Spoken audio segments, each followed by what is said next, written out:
자, 반복 출제가 돼요. 어느 정도? 97% 반복 출제를 갖고 있어요. 그래서 여러분들이 ABCD를 보셨을 때, 나 이 단어 처음 봤어. 그런 느낌이 없는 이유는, 자, 어떻게 되는 거야? 1200개가 계속 반복해서 나오고 있으니까, 그러니까 어서 많이 봤는데 계속 답만 안 나오시는 거예요. 근데 이거 공부하는 법이 있어요. 한국어 뜻. 자, 뜻은 다 알아요. 저한테 뜻은 얘기하시면 안 돼요. 그러면 공부하는 법이 뭐가 있느냐라고 얘기했을 때 일단 품사적 특징이 있어요. 품사적 특징. 이게 무슨 뜻이야? 좀 이따 얘기할게요. 그 다음에 언제 누구와를 많이 집중적으로 하셔야 돼요. 즉 응용에 대한 거예요. 응용. 그러면 예를 들면 이런 거죠. 사전을 찾았어. 사전을 찾았더니 매우를 찾았어. 매우만 50개가 나왔어. 예를 들어서 베리도 매우죠. 그쵸? extremely도 매우예요. highly도 매우죠. 그쵸? 그 다음에 well도 매우예요. 그러면 매우만 50개가 나왔어. 그러면 어떻게? 그냥 내키는 대로 내가 꽂히는 거 그냥 쓰면 되는 거예요? 자, 50개가 있는 데는 이유가 있겠죠. 그 쓰임들이 있단 말이에요. 그래서 기본 단어를 1200개 물어보되, 자, 일반적으로 가장 많이 쓰이는 걸 걔네들을 언제 누구와 쓰냐고 자꾸 물어보는 거예요. 예를 들어서 자, 몇 번 문제를 지금부터 잠깐 보실 거냐면 저랑 9번 문제를 한번 잠깐 볼게요. 109번 문제 한번 보실게요. 자, 지금부터 시작합시다. qualify라는 단어가 보이세요? 보여요? 자, 이제 제가 qualify가 뭐예요? 그러면 여러분들은 이렇게 얘기할 거예요. 자격을 갖추다. 이렇게 얘기할 거예요. 자, 그래봤자 문제는 안 풀려요. 그럼 qualify를 제가 뭐라고 얘기할 거냐? 자, 지금부터 잘 들으셔야 돼요. 저 좀 보실게요. qualify가 뭐예요? 이렇게 얘기하면 여러분들은 자, 자동사예요. 전치사 for 데리고 다녀요. 그리고 목적어는 타동사일 땐 사람만 받아요. 이런 거를 얘기하시라는 얘기거든요. 근데 여러분들은 이걸 넣고 해석을 해요. 뭉개요. 자, 어떻게 경력을, 자격을 갖추다. 말은 다 돼요. 그렇기 때문에 말이 되는 걸 따라가시면 ABCD, everybody 답이에요. 항상. 그러니까 이제 지금 정리를 잠깐 해보면 qualify. 뜻은 제가 안 불러드려요. 뜻은 여러분들도 아는 거예요. 그럼 제가 불러드린 건 뭐예요? 타동사일 땐 목적어를 사람을 취하고요. 그 다음에 자동사일 땐 전치사 for를 데리고 다녀야 돼요. 이게 없더라 이거죠. 언제 누구와 어떻게 쓰는지 모른다는 거예요. 그걸 집중적으로 물어보는 시험이 토익의 어휘 시험이에요. 자, 그래서 지금 보시면 거기에 또 뭐가 있어요? 개인이 있어요. 개인. 자, 개인이 무슨 뜻이에요? 얻다. 그쵸? 그러면 하나 물어봅시다. 개인이 있고 그 다음에 언이 있어요. 그쵸? 예. 그럼 얘는 무슨 뜻이에요? 얻다. 얘는 얻다. 그쵸? 다 얻다예요. 자, 그러면 제가 강의를 해드리면 어떻게 되느냐? 개인은 이나 언은 그냥 얻는 게 아니에요. 예를 들어서 get은 그냥 얻어오는 거거든요. Get me a glass of water. 물 한 잔 주세요. 그냥 얻는 거예요. 공짜로.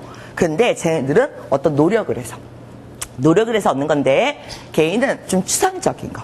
그러니까 gain experience. 노력을 했으니까 gain knowledge. gain 뭐가 있어? 노하우. 이런 것들. 근데 어는요 구체적인 거.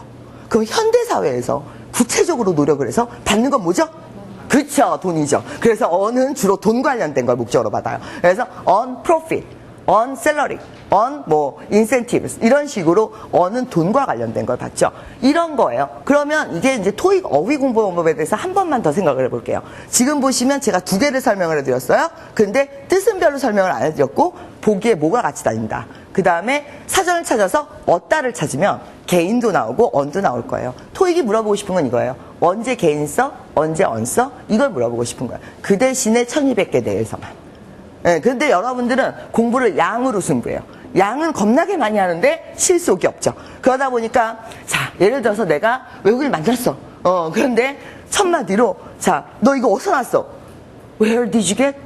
Where did you receive? Where did you gain? 막 수많은 단어들이 막 머릿속을 지나가죠.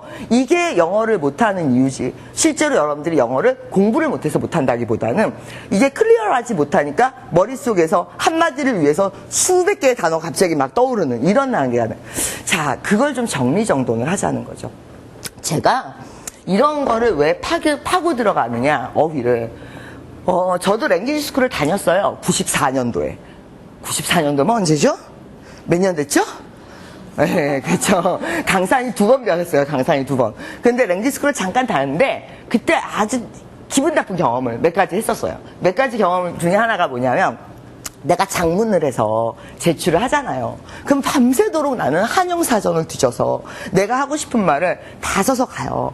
그러면 강사가 거기다 대고 물음표만 쫙 해가지고 자기는 하나도 못 알아듣겠다 이거지. 그럼 나 화가 나죠? 아니 대충 알아들으면 될 거 아니야. 뜻만 비슷하면 될 거 아니야. 이제 화가 나죠? 그래서 그게 왜 그런가를 계속 고민을 했었어요. 근데 예를 들면 제가 썼던 주제 중에 하나가 이거예요. 일본이 한때 한국을 지배했었어. 제가 지배하다 찾았어요. 지배하다가 너무 많더라고. 제가 지배하다 컨트롤도 있고, 그 도미네이트도 있고, 그 다음에 가번도 있고, 너무 많은 거예요. 그런데 나는 이제 제일 마음에 드는 게 컨트롤이야. 왜? 어서 많이 봤거든. 그래서 컨트롤을 딱 썼어요. 컨트롤 코리아. 그랬더니 거기다 걔가 떡하니 물음표를 딱 찍어 놓은 거예요. 외국인 강사가. 자, 근데 왜 그런 거야?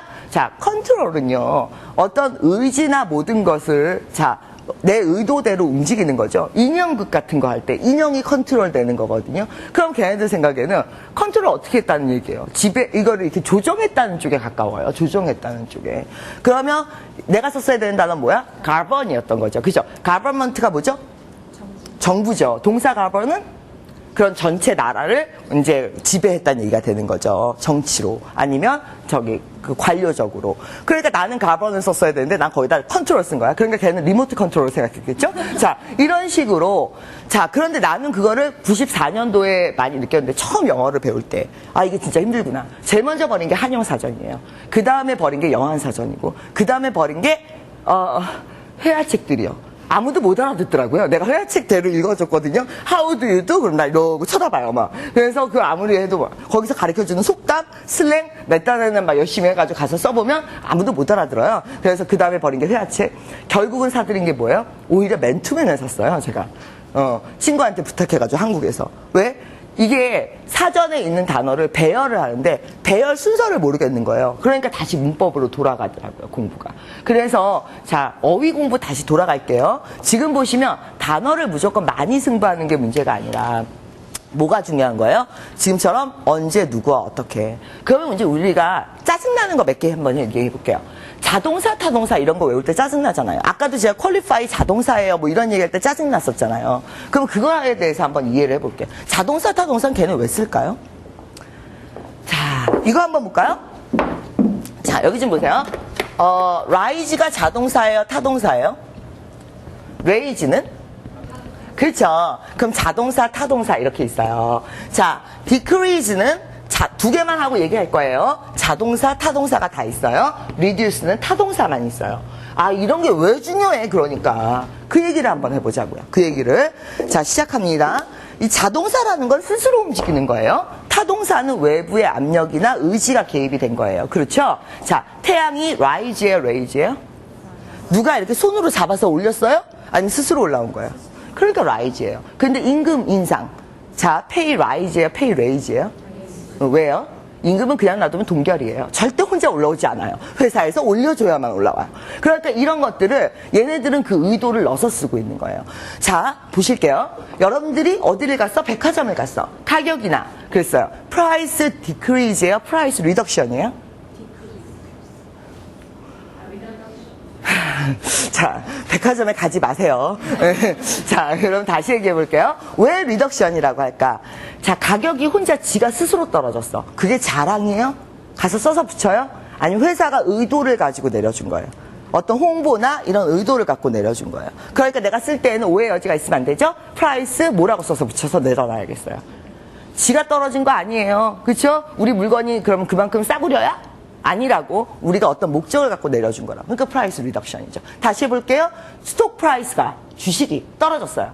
디크리즈예요? 리듀스드예요? 리듀스 그럼 잡혀가세요. 조작이에요. 그렇죠? 이런 식으로 얘네가 자동사, 타동사를 쓸 때에는 그만큼 자기가 하고 싶은 의도를 다 넣어서 쓰고 있는 거예요. 그런데 우리는 그걸 이해를 못하니까 아니 뜻이 똑같은데 왜 그걸 갖고 얘기를 하느냐 이런 일이 되죠. 예를 들면은 이렇게 얘기해 볼게요. 가산명사, 불가산명사 이 얘기도 자 여러분들이 어떻게 배우셨냐면 자 제가 하나 물어볼게요. 아니 이건 문제 좀 이따 풀 거예요. 그냥 편하게 얘기해 볼게요. 영어라는 애에 대해서 do you have idea가 맞아요? Do you have an idea가 맞아요? on이 맞아요? 붙어 안 붙어? 관사. 붙어요. 네. 어렸을 때 배웠을 때 이렇게 배우지 않았어요? 눈으로 볼 수 없고 만질 수 없는 것은 불가산명사다. 아이디어 눈으로 볼 수 있어요? 만질 수 있어요? 근데 왜 관사 붙이셨어요?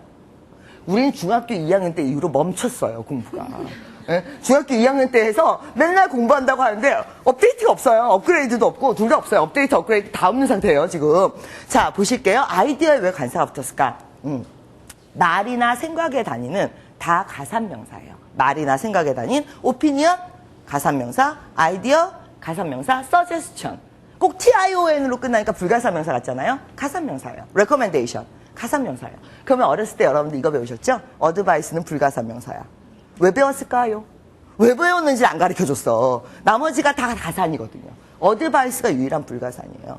그러니까 이런 왜 배웠는지도 모르고 지금 막 배우고 있는 거거든요, 지금. 그러니까 이런 식으로 여러분들이 가산, 불가산도 걔네는 어떤 규칙을 갖고 들어가고 있는 거예요. 자, 전체를 나타내면 불가산이에요. 구체적으로 얘기하면 가산이에요. 시작해 볼게요. furniture, 불가산. 테이블, 데스크, 체어, 가산. 머니, 프라이스, 가산. 일단은 가산. 그 다음에 가산, 코스트, 인센티브, 셀러리, 프로핏, 레비뉴, 디파짓 다 가산이에요. 구체적이잖아요. 다 가산이에요. 리파운드, 환불, 가산명사예요. 됐어요, 여기까지? 자, 다시 해볼게요. equipment, 불가산. 비디오, 오디오, 카메라, 가산. 이런 식으로 얘네들은 어떤 불가산, 가산에 정확한 경계선이 있어요. 이걸 포괄적으로 쓰면 불가산이고 구체적인 단위를 쓰면 가산이 되는 거예요. 법, 로우, 불가산. 그런데 레귤레이션, 가산, 룰, 가산, 가이드라인, 가산. 예? 이런 식으로. 그래서 전체를 나타낼 때는 불가산, 그 구체적으로 이름을 불러줄 땐 가산. 그런데 이제 그 안에 또 움직여요. 프라이스가 중요해요. 이건 불가산이에요. 왜? 프라이스 전체를 얘기했으니까. 근데 500원은 is a good price예요. 왜? 구체적으로 들어왔으니까. 그러니까 사전은 여러분들을 못 도와줘요. 사전을 찾으면 어떻게 돼? 프라이스, 가산이자 불가산 이렇게 나와요. 그렇죠? 그리고 대부분의 동사가 자동사이자 타동사 이렇게 나와요. 그렇기 때문에 여러분들은 사전을 믿으시면 안 돼요. 사전은 공부 잘하는 사람이 보면 좋은 거고 공부 못하는 사람이 보면 미궁이에요, 그냥. 자, 그래서 지금도 이런 어떤 컨셉을 갖고 보셔야 된다는 거예요. 프라이스가 언제는 불가산이야? 자, 피쉬 이런 거죠. 피쉬 물이 져서 다녀 때로 불가산이에요. 생선 한 마리 올라왔어 상해, 가산이에요. 이런 식으로. 이런 거 하고서 들어보신 것 같죠? 예, 이런 식으로. 그래서 프라이스도 프라이스가 중요해 라고 얘기하면 특정한 가격이 아니니까 컨셉의 의미니까 불가산인데 100불은 is a good price가 되는 거죠. 구체적으로 들어. 로우 불가산이에요. 몇 조 몇 탕? 가산이에요. 이해되셨어요, 여기까지? 근데 걔네들은 그거를 나름대로 의미가 있기 때문에 가산, 불가산을 그렇게 나눴던 거고, 자동사, 타동사도 자기 나름대로 어떤 의미가 있기 때문에 나눴던 거야? 근데 우리는 그걸 무시하는 거야. 그건 우리는 무시하고, 그게 뭐가 중요해? 대충 맑기만 알아들으면 됐지, 이제. 이런 게 이제, 우리가 영어를 공부할 때, 걔네들이 막 품사 얘기하고 문법 얘기하고 뭐 짜증부터 내요, 우리는. 예. 근데 걔네들이 얘기하면, 그런 것들이 왜 중요시 여기는지 문화적 차이부터 이해를 하실 필요가 있어요. 미국에 가면 거지도 영어를 잘해요. 그죠? 문법 같은 거 안 배워도 문법 같은 거 안 배워. 걔네 단어 별로 잘 몰라. 문법 같은 거 안 배워? 영어 잘해. 그럼 거지같이 영어 하세요. 예? 보세요. 여러분들이 필요한 영어는 대부분 그런 일반 회화가 아니라 어떤 목적을 갖는 업무상에 필요하다든지 아니면 여러분들 공부에 필요한 소위 말하는 어드밴스드 영어라는 걸 여러분들은 필요로 하고 있는데 그거에 비해서 지금 나는 그것도 좀 솔직히 이해가 안 돼. 여러분들 내가 하나 물어볼게요. 나는 영어를 잘하고 싶은데 회화가 잘하고 싶다. 손 들어보세요. 아니면 나는 문법이나 라이팅을 잘하고 싶다. 손 들어보세요. 그냥 막연히 영어가 잘하고 싶으신 거예요, 지금. 영어에 대한 이 환상이 굉장히 큰데, 보세요. 회화. 우리나라 천대 기업 직장인들을 대상으로 설문조사를 해본 거에 의하면, 실제로 영어로 회사에서 이걸 해본 적이 없어요. 거의 10%도 안 돼. 8%, 7% 이걸 해본 적이 있는 사람이. 실제로 여러분들한테 회화라는 건 자기 만족이거나, 아니면 해외에 나가서 쇼핑할 때 외에는 그러니까 내 돈 내고 쓸 때 말고 쓸 일이 없다는 얘기예요. 간단하게 얘기했을 때는. 예. 스타벅스 가서 외국인 꼬실 때 아니면은 그럴 때 말고 여러분들이 회화가 왜 필요하십니까? 근데 대부분은 여러분들이 필요한 영어는 업무 영어는 이메일이에요. 요새는 전화 영어도 안 가르쳐요. 왜? 이메일로 보내드릴게요. 이게 전화 영어의 전부예요. 그렇기 때문에 요새는 심지어 전화 영어도 잘 안 가르치죠? 이메일 영어가 굉장히 중요해요. 이메일은 라이팅이에요. 라이팅이란 건 내가 필요한 단어를 다 찾았어. 자, 다 찾아서 늘어놓으면 센텐스가 돼요? 그걸 배열하는 법을 알아야 센텐스가 되죠. 사전 없는 사람이 요새 어디 있습니까? 그러니까 사전의 단어 뜻 같은 거 우리는 안 물어봐요. 토익을 안 물어본다고. 그 대신에 뭐만 물어봐? 기본 단어만 주고 배열해봐? 이걸 물어보는 거예요. 그래서 시험에 두 가지 포인트를 잡도록 하죠. 첫 번째는 그래서 품사의 배열에 대해서 많이 물어보고, 두 번째는 어휘도. 자, 이걸 넘어가면 사전 찾아. 요새 핸드폰에도 있는 게 사전이야. 그러니까 그렇게 우리 무식하게 단어 외우라고 안 그래요. 무식하게 단어를 외우라는 게 아니라 이거를 기본 단어만 배열할 줄 안다는 건 네가 좀 더 난이도 있는 단어도 배열할 줄 안다는 얘기니까 우리가 점수를 줄게. 이렇게 되는 거예요. 그래서 1200개의 단어의 쓰임과 그 다음에 기본적으로 이 품사의 배열에 대해서 묻는 게 파5다. 이렇게 생각하시면 되는 거거든요. 그래서 파5를 보시면 다른 문제 하나만 더 풀어볼게요. 예를 들어서 여러분들이 이달에 굉장히 많이 틀렸던 문제 중에 하나가 123번 문제 한번 보실게요.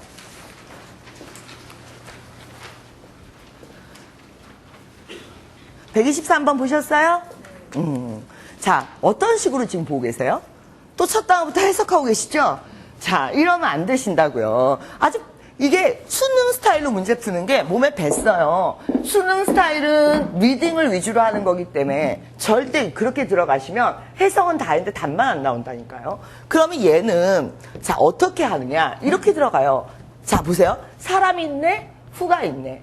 자, 수식어구죠? 전면구가 있네? 이것도 수식어구죠? 중요한 거 아니죠? 그러면 is 다음에 뭐가 들어와야 해? 이렇게 들어온 거죠. 내 눈엔 이 문장이 이렇게 보이는데 여러분들 눈에는 이 문장이 어떻게 보이냐? anyone, 누구나. 자, 후이한 사람은, 뭐한 사람은 이러면서 혼자 이제 그거를 한국말로 하나씩 어떨 때 보면 개미가 공부하고 있는 것 같아요. 하나 옮겨가면서 한 단어 한국어로 바꾸고 한 단어 한국어로 바꾸고 차곡차곡 저장을 하세요. 한국어로 다 이해했어요? 맨날 답만 안 나온다니까? possible 무슨 뜻이에요? 가능하다. 그쵸? eligible. 그거나 넣고 해석하면 답이 되는 거 아니에요? 맞아요? 해석하면 둘 다 같은 얘기잖아. 그러니까 possible 넣고 해석 한번 해볼게요. possible 넣으면 apply 할 가능성이 있다. apply 할 자격이 된다. 둘 다 말 되는 거 아니에요? 말 안 돼요? 돼요? 안 돼요? 자, 일단 이제 볼게요. 그럼 거기에 able 있었으면 답일 거 아닙니까? able 있었으면 답이죠. 이게 무슨 차이가 있었을까요, 그럼? 자, 멈춰보세요. 얘가 물어보고 싶은 건 지금 나랑 고민의 내용이 다르다니까, 여러분들하고. 여러분들은 지금 진짜 한국말로 다시 굽씹어보고 계세요. 가능하다도 말되지 않을까, 이러면서. 영어는 이미 떠났어, 머릿속에서. 영어는 이미 떠났고, 한국어에 집착하기 시작하시죠? 가능하다가 맞아, 자격이 된다가 맞아, 이러면서. 영어는 뭐 물 건너 갔고, 한국어로 또 이제 생각하시는데, 여기 좀 잠깐 볼게요. 자, able하고, passible이 있어요. able하고 possible. 자, capable하고 capable. 그 다음에 뭐가 있을 수 있을까? probable? 네, 이런 게 있다고 칠게요. 자, 왼쪽 라인을 볼게요. 왼쪽 라인은 주어의 상황, 주어의 능력, 주어의 의지 이런 것들이에요. able. 그래서 I'm able to go야 I'm possible to go야? I'm 자, 근데 비가 올 수 있어. It is possible to rain이에요. It is able to rain이에요. 자, 왜 그럴까요? 이게 I am able은 나의 상황, 나의 의지, 나의 능력 이쪽이고요. possible은 자, 이세 능력에 비가 오는 게 이세 능력은 아니잖아. 이 possible은 외부적 요인, 가능성, 확률, 통계 이런 쪽이에요. 그러니까 주어가 사람인 경우에는 possible을 잘 안 쓰게 되죠. 근데 it is able to rain은 아니야. 왜? 이세 능력이 아니거든. 그쵸? 외부적 요인이잖아요. 이해되셨어요? 지금 주어 사람이었어요? 사물이었어요? 주어. 우리 문제. 사람이었죠? 그럼 나오려면 able이 나와야죠. 무슨 얘기인지 이해되셨어요? 여기까지? 그럼 얘는 이 문제 하나가 자, 우리는 그냥 대충 해석해서 문제 보려고 드는데 A, B, C, D 자체가 굉장히 정교하게 준비가 돼 있어요. 그러니까 1200개를 갖고 굉장히 세련되게 문제를 내고 있는 거예요. 그러니까 대충 찍으시면 적당히 맞고 적당히 틀리죠? 적당히 맞고 적당히 틀리면서 나오는 점수가 토익 700점이에요. 예? 가장 흔한 점수, 우리나라에서. 자, 여러분들 보시면 우리나라 지금 토익 평균 점수 620인 거 아시죠? 전국. 저 제주도까지 다 합쳐서 620. 서울은요? 서울은 730. 예. 그래서 지금 730이 가장 흔한 점수예요. 이 정도면 됐지. 뭐가 됐는데요. 예. 우리나라 백수의 3대 조건이 뭐죠? 인서울 학교를 다니며 평점 3.5에 토익 점수 750에서 850 사이. 예. 백수의 3대 조건이죠. 아예 빼든지 토익을 공모전이나 인턴이나 이런 걸로 아예 빠진 몸으로 때우든지 왜 사이에 껴가지고 백수 대열에 껴 계세요. 이 정도면 됐어? 예, 그게 평범한 거고 우리나라는 평범한 게 백수예요. 지금 20대가 평범하면. 자, 그래서 공부를 남들만큼 하시면 안 돼요. 하시려면 경쟁력이 될 만큼 하시든지 아니면 아예 몸으로 뛰는 쪽으로 빠지시든지 인턴, 공모전 뭐 아니면은 그 외에 이제 그런 경력을 쌓는 쪽으로 빠지시던지. 근데 이두저도 아니고 가운데 낀 애들이 68만 명 중에 65만 명이 가운데 껴있잖아요. 3만 명만 취업하고 지금 현실적으로.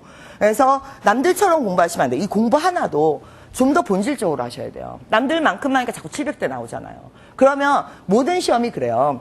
여러분들 보시면 수능을 공부해도 똑같고 수능을 공부하나 토익을 공부하나 토플을 공부하나 여러분들 공부는 다 영어 공부예요. 그냥.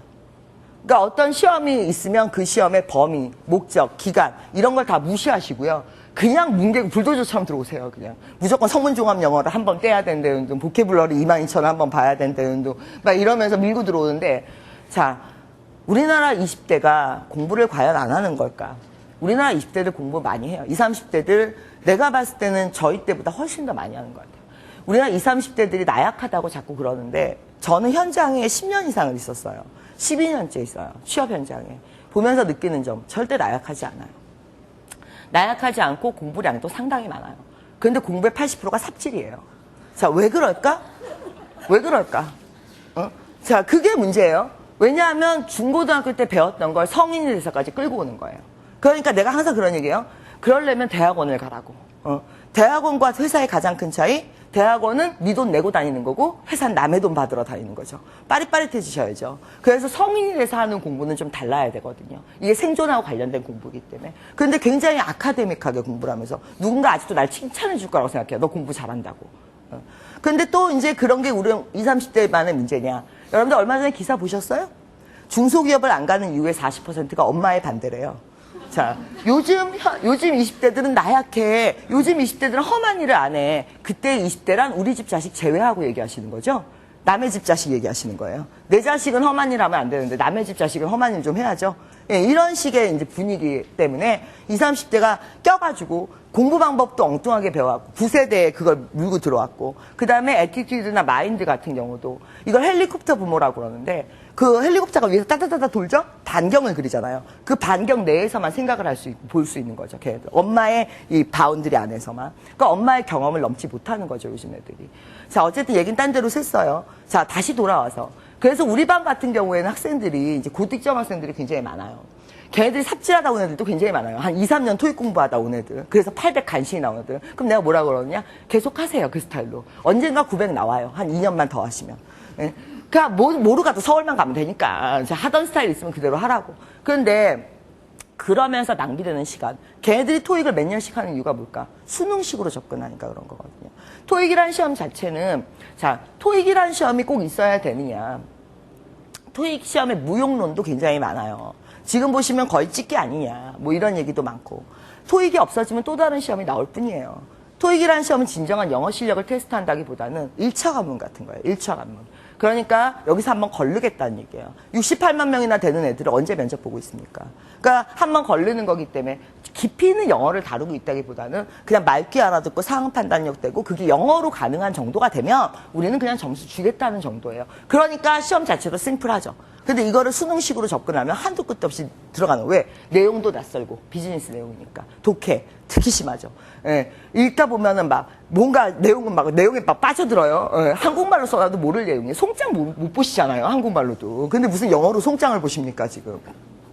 자, 어쨌든 그래서 시험에 대한 마인드 얘기로 빠졌어요. 정리하고 다시 돌아올게요. 그러니까 시험을 수능처럼 접근하시면 절대 안 되고 얘네들이 묻고자 하는 게 뭔지를 다시 한번 생각해 보시고 그 다음에 지금 어휘 얘기를 특별히 많이 하는 이유는 여러분들이 어휘 하지만 진짜 어휘 공부를 할 줄 모르기 때문에 제가 자꾸 그러는 거예요. 지금 보세요. 에이블하고 파스블도 구별을 못 하는데 무슨 보케블러리 22,000을 외우고 있습니까? 개인하고 언도 구별을 못 하시면서 왜 자꾸 욕심만 많으세요? 이거 지적 허세예요. 보케블러리 22,000 보면 뭐합니까? 쓸 줄을 모르는데. 예를 들어서 135번 문제 같은 거 한번 볼게요. 잠깐만 보세요. 그냥 잠깐만. 인센티브도 말 되고, 그 다음에 인프레이션 이런 것도 말 되고, 디테일스 이런 것도 말 되는 거 아니에요? 되셨어요? 답은 뭘까요? 말은 다 된다니까? 응? 찍어, 빨리. 네.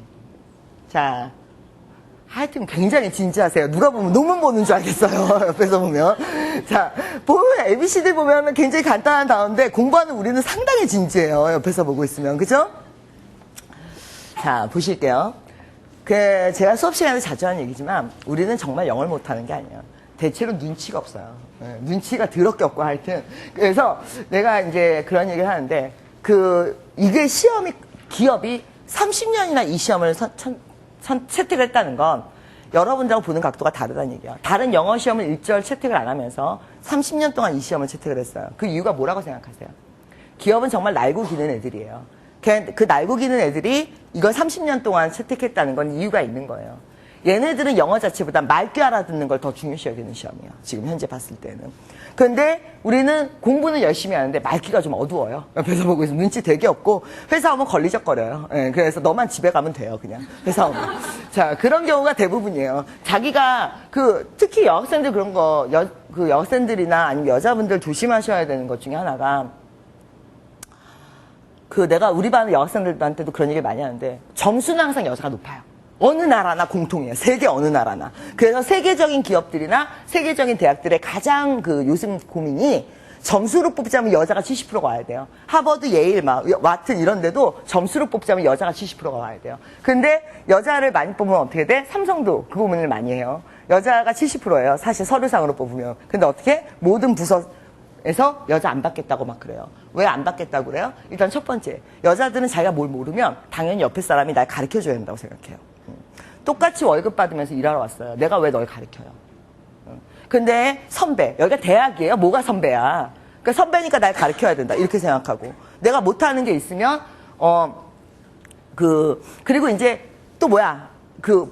상사하고 싸워요. 네, 싸우면 어떻게 해요? 거기서 끝이 나야 되는데 사장실 가서 울고 있죠. 그러다 보니까 이제 여자분들에 대해서 선입견을 좀 여자분들 본인이 좀 먼저 느끼셔요. 나는 이제 내가 여자다 보니까 특히 또 여학생들하고 그런 얘기를 많이 하거든요. 그런 거에 대해서 이제 근데 얘가 또 딴 데로 샜어. 왜 딴 데로 샜어? 눈치 없다는 얘기를 가져왔다가 또 딴 데로 샜어요. 자, 눈치 없다로 돌아갈게요. 그래서 이 눈치 없는 사람들이 많으면 회사가 가라앉아요. 무거워서. 그러니까 자, 걸러주겠다는 얘기인데 other에 대해서 뭘 알고 계세요? 밑줄 앞에 other라는 단어가 있어요. 이게 답결정 단어예요, 오늘. other 보셨어요? 자, 시작합시다. 자, 여기 좀 잠깐 볼게요. 이게 지금 보면 제가 이제 수업 시간에 항상 깔아놓고 들어가는 게 있어요. 문장 중에는 답을 결정하는 단어가 있어요. 그런데 여러분들은 이걸 잡아내는 힘이 상당히 약하세요. 왜? 이게 이제 판단력이나 이해력이나 눈치가 있는 거야, 한마디로. 얘가 또 어디랑 맞물려요? 응용력하고 맞물리게 돼 있어요. other라는 건, 자, 언제 쓰시는 거냐면, 앞에 있는 명사가 구체적인 거고, other 뒤에가 포괄적인 경우에 써요. 예를 들면, 자, 하얏트, 힐튼, 자, 롯데, 또 뭐가 있을까? 메리엇 and other hotels죠.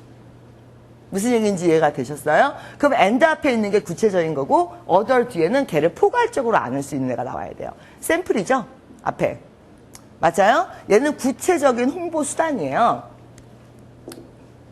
공짜 샘플을 줘요. 그쵸? 야, 인센티브는 뭐야? 또 이제 이런 데 벽에 부딪혀. 인센티브는 뭐고 보너스는 뭐예요? 큰일 났죠? 자, 보너스는 n분의 1로 나누는 거고요. 간단하게 얘기했을 때. 회사가 전체적으로 이제 수익을 발생시켜서. 자, 인센티브는 뭐예요? 자, 이게 안 줘도 되는 거야. 기본급은 있어. 근데 차를 하나 팔면 좀 10% 줄게. 안 줘도 되는데 주는 게 인센티브예요. 그게 왜 주는 거지? 미끼예요. 열심히 하라고. 근데 이거를 직원한테만 주는 게 아니야. 손님한테도 너 하나 사면 하나 더 줄게. 이게 뭐야? 이건 인센티브인 거예요. 자, 거래처한테도 우리한테 뭘 해주면 뭘 해줄게. 이렇게 던져놓는 거, 이게 다 인센티브야. 인센티브는 직원한테만 주는 게 아니에요. 소비자들한테도 줄 수 있고, 거래업체한테도 줄 수 있어요.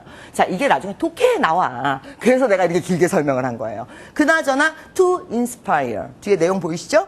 무슨 뜻이야? 이렇게 동기부여를 시키려고. 그쵸? 그러면서 주는 대표적인 게 이제 인센티브나 아니면 샘플도, 자, 샘플이 뭐야? 구체적인 홍보수단이고요. 구체적인 홍보수단. 미끼로 던져주는 거잖아. 미끼로 던져주는 거. 그쵸? 샘플이 구체적으로. 맞아요? 그 다음에 그걸 포괄적으로 얘기하면 경영에선 그게 뭐가 되는 거야? 경영에선 그게 인센티브가 되는 거죠. 되셨어요? 여기까지? 그러면, 자, 여기서 한 줄만 더 쓰면 돼요. 이제 끝났어요. 얘는, 상식. 이거 논리적 판단. 그러니까 이런 게 없으면 또 점수를 안 줘요. 여기서 파5 얘기는 다 끝났어요. 자, 이제 문제 풀면 되는 거예요, 사실은. 그러면 문제를 풀기 전에 여기를 한번 쭉 보실게요. 파5가 가장 중요시 여기는 게 뭐냐? 문법? 뭐 대단한 문법 물어본 적 없어요. 잘 생각해 보세요. 여러분들은 뭐 파5 문법을 공부해야 된다 그러지만 문법이라고 말하기 민망한 수준이에요. 왜? 문법이라고 말한다기보단 그냥 품사의 배열 정도만 물어보고 있는 그런 상태고요. 그 다음에 어휘나 전체적인 시험은 뭘 위주로? 저런 판단력, 그 다음에 답의 근거, 객관성 이런 식으로 언제 누구와 이런 것들이 어우러져서 40문제 한 세트가 나오고 있는 거거든요. 그러다 보니까 여러분들이 기존에 공부했던 여기에 지금 뭐는 없어요? 한국말로 해석은 수능처럼은 하시면 도움이 안 되는 거죠. 자, 문제 하나만 더 풀어볼게요. 마지막으로 하나만 더 풀고 그 다음에 이제 얘기 좀 할게요. 근데 파6 말이에요. 파6. 아, 얘 뭐야. 파6가 재밌는 건 뭐냐면 생각보다 점수가 안 나온다는 거죠. 일단 800 이하는 파6에 관심이 없어요. 왜? 파5에서 이미 파6만큼 틀렸어요. 자, 그래서 파6에 관심이 없으세요. 근데 800이 넘어가면 그때부터 스트레스를 받는 파트가 파6예요. 고득점자들이. 왜? 틀린 개수가 한번 정해지면 안 줄어요. 평소에 내가 3개 틀렸어? 절대 안 줄어요. 계속 3개 틀려요. 근데 막상 하기에는 조금, 왜? 12문제밖에 안 되니까 뭔가 손해보는 것 같고 안 하자니 찝찝하고 이게 파6예요. 파6는 자, 첫 번째. 가장 중요한 게 뭐냐? 파5는 1.5줄이에요. 자, 하나 물어볼게요. 파5는 1.5줄인데 문제가 한 줄당 위아래 내용이 연결돼 있어요? 연결돼 있지 않아요? 그럼 여러분들이 출제 위원이라면 5하고 6에서 무슨 차이를 두겠어요? 그걸 한번 생각해 보세요. 그러니까 드립다 맨날 공부한다고 진지하게 읽고만 있지 마시고요. 한 발짝 떨어져서 말 그대로 각을 보세요. 분석이라는 걸 하시라고요. 이제 여러분 공부예요. 중고등학교 때처럼 시키는 거 한다고 해서 답이 나오질 않아요. 한 발짝 떨어져서 자기 공부니까 자기가 분석을 하세요. 5는 1.5주씩 40문제예요. 그럼 위아래가 연결이 안 돼요. 그럼 6는 연결이 돼 있다는 얘기죠. 자, 그래서 파6에 자, 5가지 원칙이 있는데 그 중에 한 가지 원칙이 뭐냐? 파6의 어휘는 위에 2줄, 아래 2줄 읽고 답을 찾는다. 이게 절대 원칙이에요. 그럼 예를 들어서 여러분들이 몇 번을 풀어보실 거냐면, 자, 141번 문제 보세요. 다 말되는 거 아니에요? 넣고 해석해볼까요? 141번 넣고, 어널라이징도 말되고, 그쵸? 맞아요? 리플레이싱도 말되고, 그쵸? 그렇게 찾으시면 못 찾는다고요. 자, 고해 드세요. 파6는 ABCD 하나씩 넣고 해석해보면 에브리바디 답이에요. 절대 그렇게 답 안 나와요. 그럼 어떻게 해야 돼? 위에 2줄, 아래 2줄 읽고 답의 근거를 잡아오셔야 돼요. 한 줄 내려가세요. newly. 거기 보시면 newly designed procedure. 보이십니까? changes. 보이십니까? 네. 그럼 얘랑 연결되려면 ABCD 중에 뭐가 나와야 될까요? 새로 바꿨대요. 네. ABCD 뭐가 나와야 돼요? 바꾼 거, 새로 바꾼 거.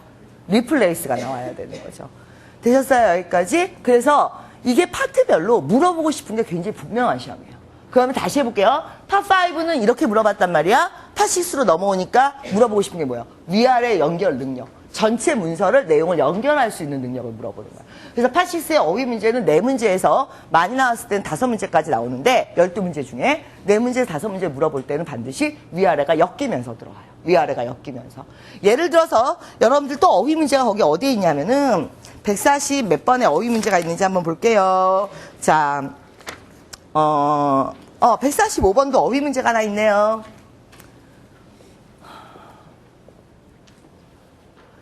지금 뭐 하고 계시냐면 ABCD 하나씩 넣고 해석해 보고 계시거든요. 그럼 답이 안 나온다고요. 위에부터 읽으시라고요. 위에부터 읽으면 뭐가 나와요? 학교 등록, 수업 등록. 그랬을 때 뭘 못하면, 원하는 수업을 뭘 못하면, 자, make 이제 뭐 해야 돼? 원하는 수업을 셀렉션 해야죠. 위에부터 물고 넘어온다니까요. 이해되셨어요? 여기까지? 근데 이걸 몰랐어. 이걸 모르니까 어떻게? 하나씩 넣고 이제 해석을 하는 거지. make selection. 말 되나? make copy. 복사하다. 말 되지 않나? 거기서, 자, 고개 드세요. 제가 여러분들 보고 말이라고 그래요. 말. 요러고 보죠. 양 옆을 못 봐요. 네, 말 이렇게 가려놓고 경주하잖아. 옆에 보지 말라고. 꼭 그런 것 같아. 위아래만 봐요. ABCD만. 이러고. 여셔야 돼요. 열어서 양 옆을 보셔야 되고 위아래를 보셔야 돼요. 이게 파6가 파5랑 가장 다른 부분이에요. 파6가. 그러면 이런 식으로 이제 우리가 파트별로 공부법이 다 있어요. 토익은. 그러니까 무식하게 막 RC는 무조건 읽고 보자. LC는 무조건 듣고 보자. 그런 식으로 접근하시는 게 아니고 파6는 파트별로 물어보고 싶은 핵심이 있다고.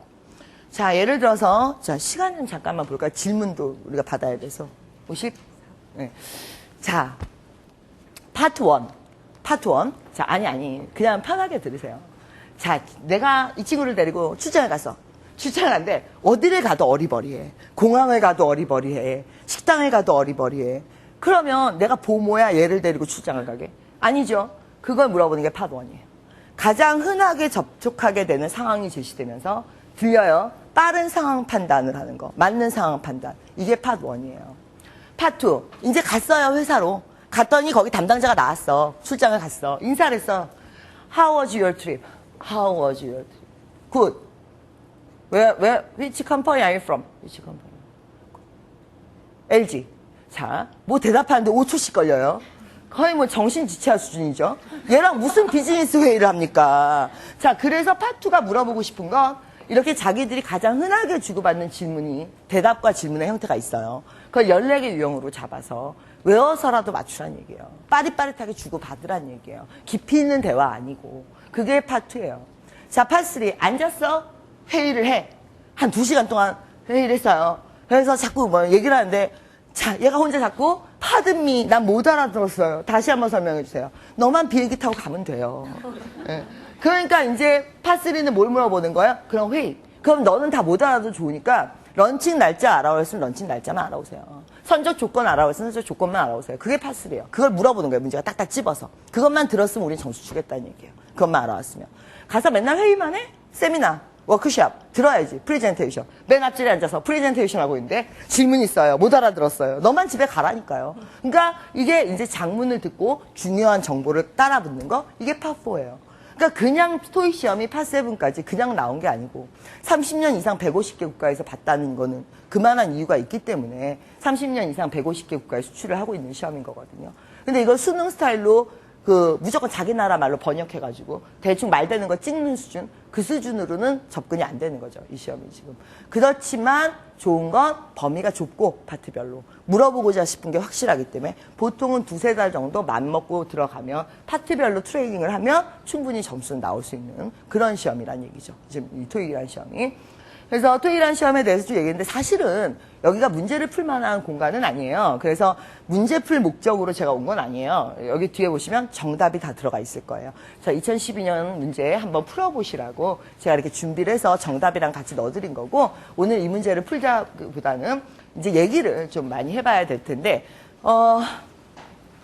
나는 자 마지막으로 여기까지만 하고 얘기 좀 할게요. 무슨 얘기까지만 하냐면 여러분들이 나는 그래도 토익을 오늘 들으려고 온 건데 토익에 대한 정보가 더 있었으면 좋겠다.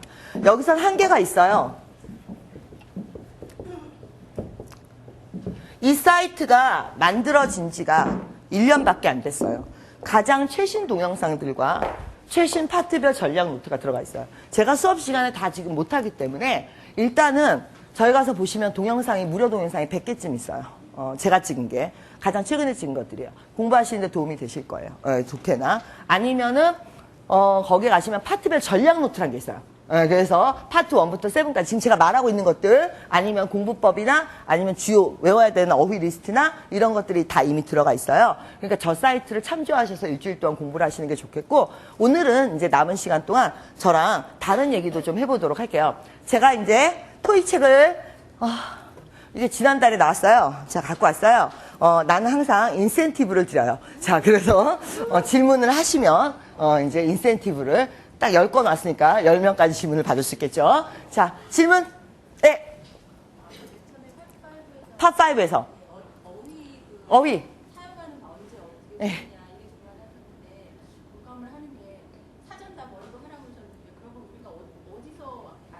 그게 저도 굉장히 힘들어요. 그래서 지금 제가 어휘 1200제라는 책을 집필을 하고 있는데 사실은 누가 못 도와줘요, 저 책을. 왜냐하면 지금 보셨다시피 저 내용이 그러니까 저 내용이 실제로 어떻게 쓰느냐가 우리나라 사전에는 없어요. 근데 굳이 보시겠다면 영영사전에 보시면 영영사전은 자 종류별로 있어요. 예를 들면 동의어 사전이라든지 아니면 동사구 사전이라든지 이런 사전들이 있어요. 그런 사전들을 보시면 예를 들어서 make 그러면 make가 만들다 이게 아니라 자 make는 명사하다예요. 그러면 명사하다가 뭐가 있을까? make a call? 자, 이런 거를 해놓은 사전이 있어요. 다시 해볼게요. 두가 무슨 뜻이야? 두. 하다죠? make 무슨 뜻이야? 하다죠? 네, 지금 명사 하다였으니까. 그럼 둘 다 하다잖아. 어떻게 달라요? 두는 좀 지속적인 경우에 써요. 그래서 do business라든지 do for living이라든지 이렇게 지속적으로 make는 일회성에 써요. 그래서 근데 특이한 건 그 명사가 동사형이 있어요. 다. 자, decide 무슨 뜻이에요? 결정하다. 그죠? make a decision 그러죠? suggest 무슨 뜻이에요? 제안하다. 근데 make a suggestion 그래요. 이런 경우는 어느 경우냐면 do는 지속적인 경우에 쓰고 make는 지금 발생하고 있는 행위나 일회성을 강조할 때 그 명사가 동사 뜻이 있음에도 불구하고 지금 현장의 개념을 줄 때 make a 하면서 들어가죠. make a call, make a decision, make a suggestion 이렇게. 그러면 여러분들이 영영사전을 종류별로 잘 보시면 이렇게 동사 구사전이 있는데 지금 제가 얘기한 건 그런 사전에 있는 거고 그 다음에 저런 거는 트라우저에서 유사어 사전에 보시면 있어요. 우리나라 사전은 없어요. 그러면 저걸 이제 또 한국말로 옮겨줘야 되잖아요. 누가 한국말로 옮겨서 정리돼야 되잖아요. 자, 그러다 보니까 그 작업을 하느라고 하긴 하는데 내가 은퇴하는 그날까지 될지 모르겠어요. 저 1200개라고 해도 저게 상당히 길기 때문에 하여튼 작업을 하는 대로 제가 사이트에 올려드리고 있거든요. 그러니까 사이트를 좀 참조하시면 그리고 제가 찍어놓은 강의들, 무료 강의들 있으니까 보시면서 하시고 굳이 혼자 하시겠다. 혼자 하는 게 맞아요. 혼자 하는 게 맞고 그런 경우에는 이제 한국어 사전에는 그런 게 없어요. 그렇기 때문에 그걸 감히 낼 생각을 못해요. 그걸 내려면은 사전이라는 건 엄청난 시간 동안 엄청난 인력이 투입이 돼서 엄청난 검증 기간을 거쳐서 뭐 보통 5년에서 10년 이상 몇십 명의 영문학과 학자들이 붙어가지고 나오는 거거든요. 그러니까 그걸 낼 엄두를 못 내는 거거든요. 그러니까 자, 요새는 근데 재밌는 거 있어요? 혹시 요새 최근에 네이버 사전이나 다음 사전 보신 분들 옛날이랑 바뀌었는데 뭐가 바뀌었는지 아세요? 이 스트롤을 내리면 어떻게 돼요? 밑에 같이 쓰이는 형용사, 같이 쓰이는 동사 이게 나오기 시작했어요. 그게 재작년부터 나오기 시작했는데 알고 계셨어요? 오늘 가시면 네이버 사전 한번 열어보세요. 그럼 단어가 뜻이 한국말로 있고요. 그 다음에 이제 쭉 내리시면 맨 마지막에 같이 쓰이는 형용사, 같이 쓰이는 동사 그런 것들이 정리가 돼 있어요. 그러니까 자 사전을 봤을 때는 그런 것도 도움이 되고, 그 다음에 제가 아까 말씀드렸듯이 롱맨이나 이런 데서, 자, 뭐, 유사어 사전, 동사구 사전, 이런 걸 보시는 게 도움이 많이 되고요. 그 다음에 롱맨 책들이 좋은 게 많아요. 예를 들어서 for하고 during의 차이가 뭐야? 이런 것들을 정리해 놓은 책들이 롱맨 쪽에서 많이 있어요. 교보문고 가셔서 한번 보시면 도움이 좀 되실 거예요. 그렇게 하고, 이제 그런 것도 많이 주면서요. 사전을 볼 때 롱맨이 나아요. 코렌스가 나아요. 뭐가 나아요. 이런데, 롱맨이 가장 좋아요. 왜 그러냐면 롱맨 같은 경우에는 이 사전을 보는 사람이 외국인이라는 걸 감안하고 쓰여져 있어요. 그러니까 다른 사전들이 예문은 훨씬 더 많은데 롱맨이 이런 연구가 많이 돼 있어요. 예를 들어서 업투 같은 경우 옛날에는 자 원래는 얘가 전치사로 출발한 단어이나 현대 영어에서는 거의 숫자 앞에서 부사로의 쓰임이 절대적으로 많다. up to 3 days, 최대 3일까지. 그래서 현대 영어에서는 부사로 주로 쓰인다. 이런 내용들이 적혀 있는 사전은 대부분 롱맨 사전들이에요. 그래서 저는 절대적으로 롱맨을 추천해줘요. 사전으로는. 그리고 종류가 워낙 많기 때문에 한번 보시면 도움이 되실 거예요. 자, 그러면 우리 손을 먼저 드셨기 때문에 자, 질문. 예. 예. 예, 강사분들이 굉장히 많죠.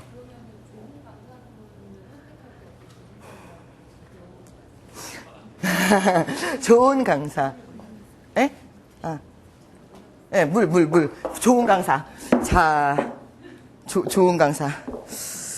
참, 그래요. 왜냐하면, 그걸 제가 함부로 얘기할 수 있는 부분은 아닌데, 저도 강사니까. 제가 원래는 그러니까 제가 독서를 많이 하고 말을 좀 세게 하지만 잘 보시면 논쟁이 될 만한 건 절대 얘기하지 않아요. 예를 들어서 지금 같은 질문, 인터넷에 뜰 만한 거는 절대 대답을 안 한다는 그런 특징이 있는데, 이제 워낙 산전수전 다 겪다 보니까 인터넷에 악플도 워낙 많이 실리고 이러다 보니까 말을 이제 교묘히 피해 다니죠, 이제. 근데 일단은 자기가 듣고 싶은 과목이 뭐냐가 문제인 것 같아요. 듣고 싶은 과목에 맞춰서 들으셔야 되는데, 예를 들어서 라이팅을 듣는다. 라이팅은 함부로 가르칠 수 있는 과목이 아니에요. 그러니까 중학교에서 적어도 대학원까지 나온 강사, 외국에서. 중학교 대학원까지. 대학은 안 돼요. 대학원까지 나와야 돼요. 그 정도는 돼야 라이팅을 가르칠 수 있어요. 반면에 간단한 레벨은, 초보 레벨은 한국파가 더 나아요. 그러니까 그 국내파가 더 낫다고요. 눈높이가 맞아요. 눈높이가. 그렇기 때문에 자기가 궁금해했던 거를 그대로 가르칠 수 있거든요. 그러니까 무조건 외국 경력이 많다고 좋은 강사는 아니라는 게요. 그 사람 자체가 레벨이 초보면 오히려 국내파가 날 수도 있는 게, 해외파는 내가 궁금해하는 걸 대답을 못 해줘요. 외국인 강사들 그렇잖아. 이거는 왜 for를 써요? 원래 그렇게 써. 이렇게 대답하잖아요, 외국인 강사들이. 그죠? 그렇기 때문에 우리가 궁금한 거랑 눈높이가 안 맞을 수 있어요. 그러니까 과목에 따라서 다르기 때문에 제가 뭐라고 얘기해드리기는 뭐하고, 근데 이제 제가 말씀드릴 수 있는 건 초급 쪽의 강의들은 굳이 막 해외 경력을 그렇게 안 따지셔도 강사 자체가 전달력이 있거나 고민을 많이 한 강사면은 가르치는 거에 대해서 그러면 되는 것 같고, 하지만 라이팅이나 일부 과목들은 자기의 현재 경험이 굉장히 중요해요. 본인 자체의 경험이 굉장히 중요하고요. 예. 자, 잠시만요. 여기 책 좀 갖다 주시고요. 자, 여기 듣고 여기 들을게요. 예, 여기 먼저 듣고, 질문. 잘 보시면요. 제가 뭐 누구라고 딱 이름을 얘기하기 뭐하지만, 이제 노량진이나 이렇게 학원가로 유명한 데 있죠. 신림동이나 강남, 종로, 이제 각각의 시험의 특성상 유명한 강사분들이 계세요. 근데 그 유명한 강사들 분들 중에는 여러분이 생각했을 때, 생각보다 학벌이 별로 안 좋다. 예를 들어서 법학원에서 강의를 하는데 변호사가 아니야. 뭐 시험에 붙은 적이 없는 사람이야. 뭐 아니면 영어를 강의하는데 영어로 유명 대학을 나온 사람이 아니야. 뭐 이런 경우가 간혹 발견이 돼요. 스타 강사들 중에 뭐 예를 들어서 사시 쪽의 스타 강사인데 사시를 안 붙으신 분이 계세요. 예를 들면은 영어 쪽의 스타 강사인데 뭐 해외 공부를 해본 경험이 없으신 분들도 계세요. 예를 들어서 조우재 강사 같은 경우, 오재 같은 경우는 해외파가 아니에요. 부산에서 순수하게 자기가 영어가 좋아서 10년 이상 영어를 혼자 막 파서, 자, 장단점이 있는데요. 강사들은 아까도 말씀드렸지만 내가 이제 어느 과목을 가르치느냐에 따라서 그 학생들의 눈높이에 맞춰서 그걸 연구를 충분히 하고 그 학생들의 궁금증을 해결해 줄 수 있는 그런 깊이가 되면, 그러면은 나는 학벌은 그렇게 중요하다고 생각하진 않는데, 예를 들어서 제가 영국에서 에스턴을 나왔어요. 알고 계세요? 아시는 분 별로 없을 거예요. 네. 내가 에스턴을 나왔기 때문에 스타 강사가 아니라 스타 강사가 되고 나서 내가 에스턴을 나왔다는 걸 사람들이 알았거든요.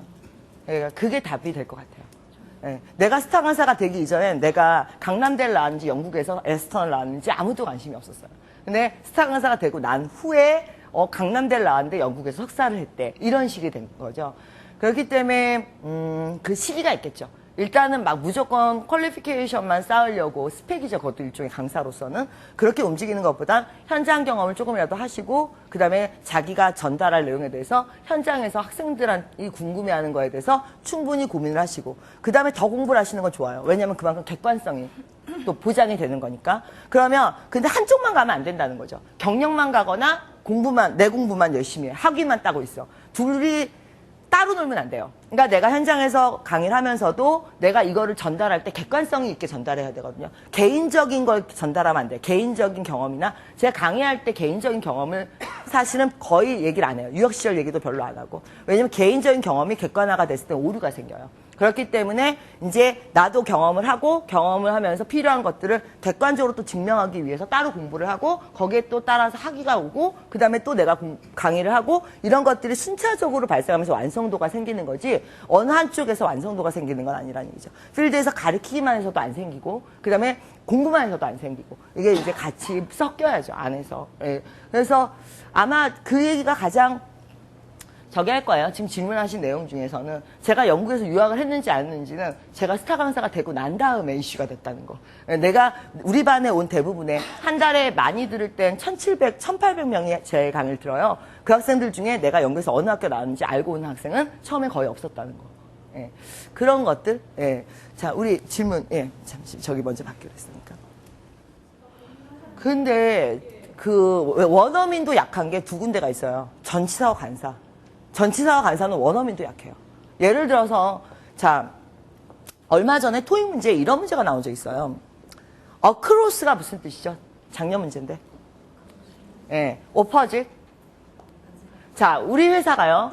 자 그 건물 맞은편에 있어요. 그랬을 때 그 문장이 our company가 is across the building이에요? opposite the building이에요? 이거 외국인 강사들의 대부분이 across로 가서 틀렸어요. 자, 그 왜 그러느냐?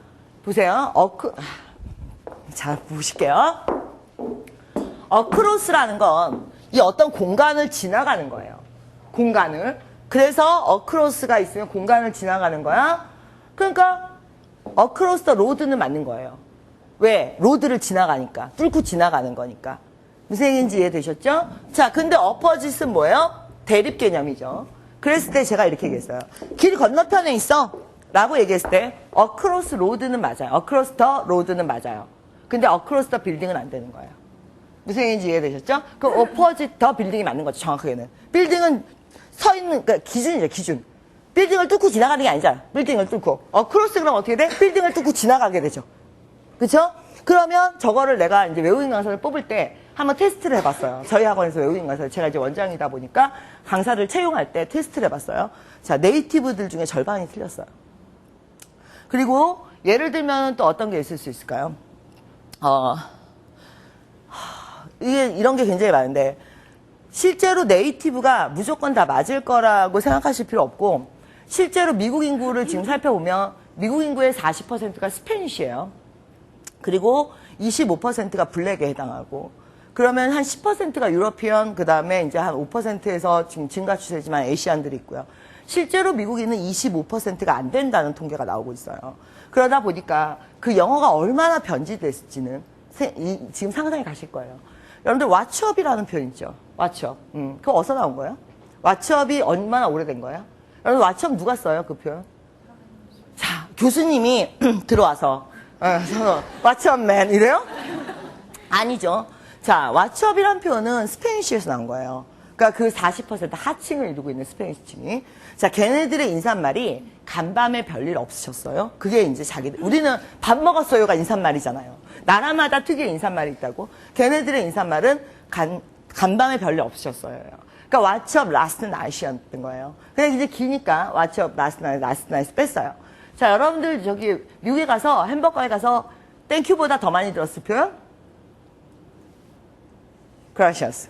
그쵸? 자, 예, 스페니쉬 인사말이죠. 그럼 이런 식으로 보면 그 언어가 막 섞이기 시작했어요. 그래서 자기들끼리 주고받는 인사말이 은어처럼 What's up last night 이거였는데 자 흑인들이 따라장이죠. 25%에 해당하는 흑인들이 쿨하다고 생각하면 무조건 따라해요. 맨자 하나 붙여가지고 그래서 What's up man이 나오게 됐죠. 자, 그래서 인구의 65%가 쓰게 됐어요. 그러면서 이제 10대층이 쓰게 됐고, 이러면서 왓츠업이라는 표현이 지금은 일상적인 표현이 됐지만, 실제로 아직도 보수층이나 아니면은 나이 많으신 분들이나 안 쓰거든요. 그 표현을. 이게 언어는 계속 변화하고 있어요. 그거를 얼마나 따라잡느냐, 언어가 얼마나 변질되고 있느냐. 근데 우리는 너무 100% 맞춰야 된다는 강박관념에 시달리고 있어요. 물론 걔네들이 어드밴스 영어로 오고 문서상으로 올 때일수록 더 깐깐한 건 맞아요. 문법에. 그렇지만 관사 한두 개 빠지는 건 자기들도 하는 실수예요. 그거에 너무 주눅 드실 필요는 없다고 생각해요. 받아치세요. 아니 그게 뭐가 그렇게 예. 보세요. 영어를 저는 그런 얘기 많이 해요. 영어를 잘하는 것보단 영어로 무엇을 얘기할 거냐가 더 중요한 거거든요. 코어가 없다는 게 중요하죠. 학생들이 요즘 학생들 보면 뭐 외국에 갔다 와서 영어 잘하는 학생들 많아요. 문제는 자기가 자 보세요. 내가 돈이 있어. 내가 능력이 있어. 지들이 나한테 아쉬운 게 있어. 내가 한국말로 해도 알아들어요. 그러니까 가장 중요한 건 나는 내가 코어가 있다라는 거에 대한 자신감이지 영어는 자기들이 아쉬우면 알아들을 정도면 돼요. 아니, 보세요. 여기 랭귀지 갔다 오신 분들 있을 거예요. 언어 연수. 랭귀지 스쿨 주변에서는요. 전 세계 언어를 알아들어요. 랭귀지 스쿨 식당 아저씨는요. 전 세계 언어를 알아들어요. 왜? 거기서 벌어먹고 살아야 되거든. 그러니까 내가 하고 싶은 말은 영어를 공부하는 건 좋지만 영어 때문에 우리가 주눅이 들 필요는 없어요. 지금 영어를 그만큼 쓰신다는 건 그만큼 내가 영어를 할 만한 뭐가 내부적으로 있다는 얘기예요. 그러니까 따님도 영어는 잘하실지 모르지만 아직은 따님은 그게 없다는 얘기고 영어를 잘하면 뭐 할 거예요? 기껏해야 통역관이나 하겠죠. 한국말을 못해요. 예. 그래서 어쨌든 자 정리를 좀 해볼게요. 내가 하고 싶은 말은 뭐냐면 영어를 우리가 네이티브처럼 못하는 건 당연한 거예요. 그거에 대해서는 주눅 드실 필요가 난 없다고 생각해요. 영어를 완벽하게 해야 된다. 나는 그렇게 생각하지 않아요. 나는 내가 수업 들을 만큼만 영어 했으면 됐고 직장생활 했을 만큼만 영어 했으면 됐다고 생각하기 때문에 그거 이외에 대해서 나한테 예를 들어서 외국인들이 나한테 영어 표현이 좀 이상하다고 놀리면은 나는 그래요. 그럼 너가 그걸 들어야겠다라는 의지가 있으면 듣는 거고 들을 필요가 없으면 안 들으면 되는 거지. 네가 왜 감나라 대추나라 하느냐. 이제 나 같은 경우는 좀 어느 정도 되고 나서 받아치는 스타일이었어요. 네가 아쉬우면 이해했을 거야. 이런 식으로 이제. 네가 안 아쉬우니까 못 알아들었겠지 뭐. 자 이런 식으로. 그러니까 좀 하고 싶은 얘기는 영어는 필요한 만큼만 하시면 되는 거예요. 그리고 지금 어머니 나이에 내가 영어를 네이티브처럼 한다고 해서 그거가 뭐가 그렇게 자랑스러운데요. 그러니까 내 말은 어머니 나이에도 그 영어를 주고받을 만한 일거리가 있고 그게 중요한 거죠. 그게 코어예요. 그거를 존경해야지 단어 한두 개 틀린 거 네이티브들은 오히려 그거에 대해서는 그걸 갖고 무시하진 않아요. 그런데 이제 이렇게 보면 주변 사람 내가 영어를 평소에 안 쓰는 이유 사람들이 그래요. 아 내가 언어 감각이 뛰어나서 영어와 국어를 높게 평가해 주시는 분들은 영어와 국어를 섞어 쓰지 않는다. 왜? 언어 감각이 뛰어나서 그렇다. 아니고요. 한국에서 영어 쓰기가 겁나요. 발음 하나 잘못해보세요. 인터넷에 바로 올라와요. 그렇기 때문에 하다못해 나도 그런데 우리는 너무 상대방의 서로를 기를 죽여요. 그러니까 그거에 대해서 신경 끄세요. 내가 하고 싶은 말은 신경 끄시고요. 어머님이 그걸 갖고 내가 이만한 일을 하고 있다라는 게 중요한 거지. 관사 틀려도 알아볼 만한 가치가 있는 편지니까 알아보겠죠. 지가. 예. 근데 관사 다 맞아도 읽을 필요가 없는 편지는 안 읽거든요. 예. 그게 중요한 거라고 난 생각을 해요. 예. 너무 완벽하게는 나는 하는 건 그것 때문에 오히려 스트레스 요인이 되기 때문에 그건 의미가 없다고 생각을 해요. 아까 얘기했듯이 우리가 이제 관사를 잘 못 쓰는 이유는 아까도 말씀드렸듯이 가산 불가산에 대한 컨셉이 명확하지 않아서 그래요. 그런 거는 이제 영어 문화적인 거나 아니면 그런 것들에 대한 책들을 좀 읽어보시면 그런 이제 스토리들을 읽어보시면 그러면서 이해하시는 게 단어 몇 개 외우는 것보다 훨씬 더 빠르게 습수가 돼요. 예? 예? 글쎄, 저도 워낙 뭐 대학교나 대학원 다닐 때 이제 했던 것들이, 읽었던 것들, 교양 과목에서 읽었던 것들 이런 거라서 딱히 제가 거기까지는 지금. 예. 자, 또 질문이, 질문이 너무 많아서. 자, 예. 책 좀 주세요. 예. 토익 점수 만점 맞고, 그 최강사가 되시기까지 얼마만큼 노력하셨고, 어떤 노력을 하셨는지. 그걸 얼마만큼의 노력이라고 얘기하기가, 어떤 식으로 토익 공부를 하면 좋은지. 강사가 토익 공부를 하는 거하고 학생이 토익 공부를 하는 건 다르죠. 예를 들면 저 같은 경우에는 2001년에 한국에 맨 처음에 들어왔을 때 그때 당시엔 청계천이 중고 책들 그 파는 시장이 있었어요. 모르실 거예요. 12년 전이니까. 자, 그런데 그때만 해도 거기에 이제 중고책을 파는 책들이 있었는데, 거기를 제가 거의 다 돌았어요. 그러니까 책장으로 요만한 책장 2개를 샀어요. 자, 그래서 거기서 우리나라에 출간된 모든 문법책은 다 사드렸어요. 그러니까 아무리 오래됐던, 아무리 새로운 거든 다 사드렸어요. 저한테는 혹시 맥이라는 영어 문법책 아시는 분? 맥.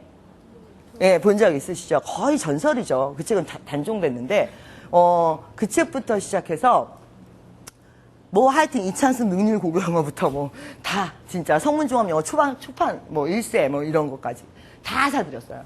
그래서 그거를 배우는 사람과 가르치는 사람은 다른 거예요. 그거를 이제 파트별로 가장 잘 나온 파트. 예를 들어서 맥 같은 경우는 명사 파트나 동사 파트 굉장히 잘 나왔고요. 그래머인 뉴스 같은 경우는 전치사 파트가 굉장히 잘 나왔고요. 그 다음에 이찬승 능률 영어, 고교 영어 같은 경우는 형용사 파트가 굉장히 잘 나왔어요. 이런 식으로 그 교재들을 쫙 크로스 체크를 하면서 가장 잘 나온 거, 가장 깊이 있게 어떤 인사이트를 갖고 있는 설명, 이런 것들을 다 정리를 해서 취합을 해서 다시 솔팅을 해서 계속 좁혀 들어가는 거죠. 하나의 이제 세트가 나올 때까지, 내 고유의 세트가 나올 때까지. 그런 작업을 초반에 굉장히 많이 했었어요. 그러니까, 왜냐면 나도 내가 영어를 못해서라기보다 내가 8년을 치료했으니까 영어가 못한다 수준은 아닐 텐데. 그런데 그러한 이유는 내가 할 줄 아는 건 내 의사를 전달하는 거고, 이거는 내 혀를 빌리는 게 아니라 다른 사람의 뇌를 거쳐서 입으로 나오는 거잖아요. 그러니까 그 노선을 다 확보를 해야 되거든요. 그 사람의 뇌가 움직이는 거, 그 사람의 마인드가 움직이는 거, 이런 거를 다 확보를 하면서 눈높이를 맞춰가면서 들어가야 되기 때문에 그런 작업을 초반에 좀 많이 했었죠. 네. 자, 우리 뒤에 여학생. 저 맨 뒤에 여학생. 책 좀 주세요. 네, 질문 받고 여기 또 질문. 외국어라는 건 배울 때 보면 하나의 외국어가 완성이 되면 그 다음부터는 외국어를 배울 때 그 느낌이 생겨요. 어느 나라 언어든 간에. 맨 처음에 첫 번째 외국어가 힘든 거지 두 번째, 세 번째부터는 좀 쉬워져요. 그래서 일본어 얼마나 하시는지 모르겠지만 일본어를 그래도 어느 급 이상 하신다면 영어든 어떤 제2 외국어를 배우시는 데는 요령이 좀 알게 모르게 생기셨을 거예요. 그리고 일본어 같은 경우는 이제 흔히 우리가 일본어가 영어하기 더 쉽네, 중국어 영어하기 더 쉽네 그렇지만 그건 정말 미세한 차이예요. 그러니까 그거에 대해서 연연하실 필요는 없고 일단은 그 2개 언어를 동시에 병행하면서는 공부하지 않으시는 게 좋아요. 일본어는 잠시 멈추시는 게 좋고요. 그 다음에 나중에 어느 정도 쌓였을 때는 다국어를 구사하실 수 있겠지만 맨 처음에 배우는 단계에서는 섞이시면 좀 곤란하고요. 일본어를 하면서 영어는 사실은 별로 나중에 도움은 되지만 공부할 때는 사실 상관관계가 별로 없기 때문에 본인이 더 빨리 찾으실 수 있어요. 본인이 일단 공부를 시작해 보시면 본인이 일본어를 공부할 때 내가 어떤 방식이 있었다는 건 아니지만 그 나름대로 생긴 게 있어요. 그거는 제가 함부로 얘기할 수 있는 게 아니기 때문에 일단 시작해 보시면 너무 저기 하실 필요 없어요. 난 영어 기본이 없어. 영어 기본 있는 것보다 다른 외국어를 한 번이라도 배운 경험이 있는 게 더 중요할 수도 있어요. 더 빠를 수도 있어요. 그러니까 자신감을 갖고 하시면 될 것 같고, 그건 정답이 없는 거예요. 왜 정답이 없는 거냐? 예를 들어 내가 토익 강의를 할 때, 토익을 맨 처음에 강의했던 때가 2002년도에 처음 강의를 시작했는데, 그때까지 모든 토익 강사가 거의 다 영문학과 출신이었어요. 100%. 제가 아마 유일하게 경영석사를 갖고 학원가로 온 사람일 거예요. 그래서 지금 보시면 내용이 경영이랑 상당히 밀접해 있죠. 지금 인센티브 이런 것도 일반 강사 가르칠 수 있는 거랑은 좀 다르거든요. 그게 궁합이 잘 맞은 거죠. 근데 궁합이 잘 맞았다기보다 내가 잘 찾아낸 걸 수도 있고. 그래서 그 자기만이 뚫고 가는 건 자기의 경험으로 이어가는 거고. 그 다음에 요즘은 모든 공부나 모든 업종이나 모든 것들이 컨버전스란 말이에요. 그렇기 때문에 그 안에서 자기만의 루트를 계속 찾아 들어가시는 건 굉장히 좋은 방식이에요. 근데 그거에 대해서 내가 옳다 그르다를 얘기할 수는 없는 거고, 그거는 남이 이미 그게 맞는 방법이야 라고 얘기했다는 건 벌써 다 쓰고 있다는 얘기고, 저 같은 경우에도 저 뒤로는 경영학과 출신 강사들이 많이 생겼어요.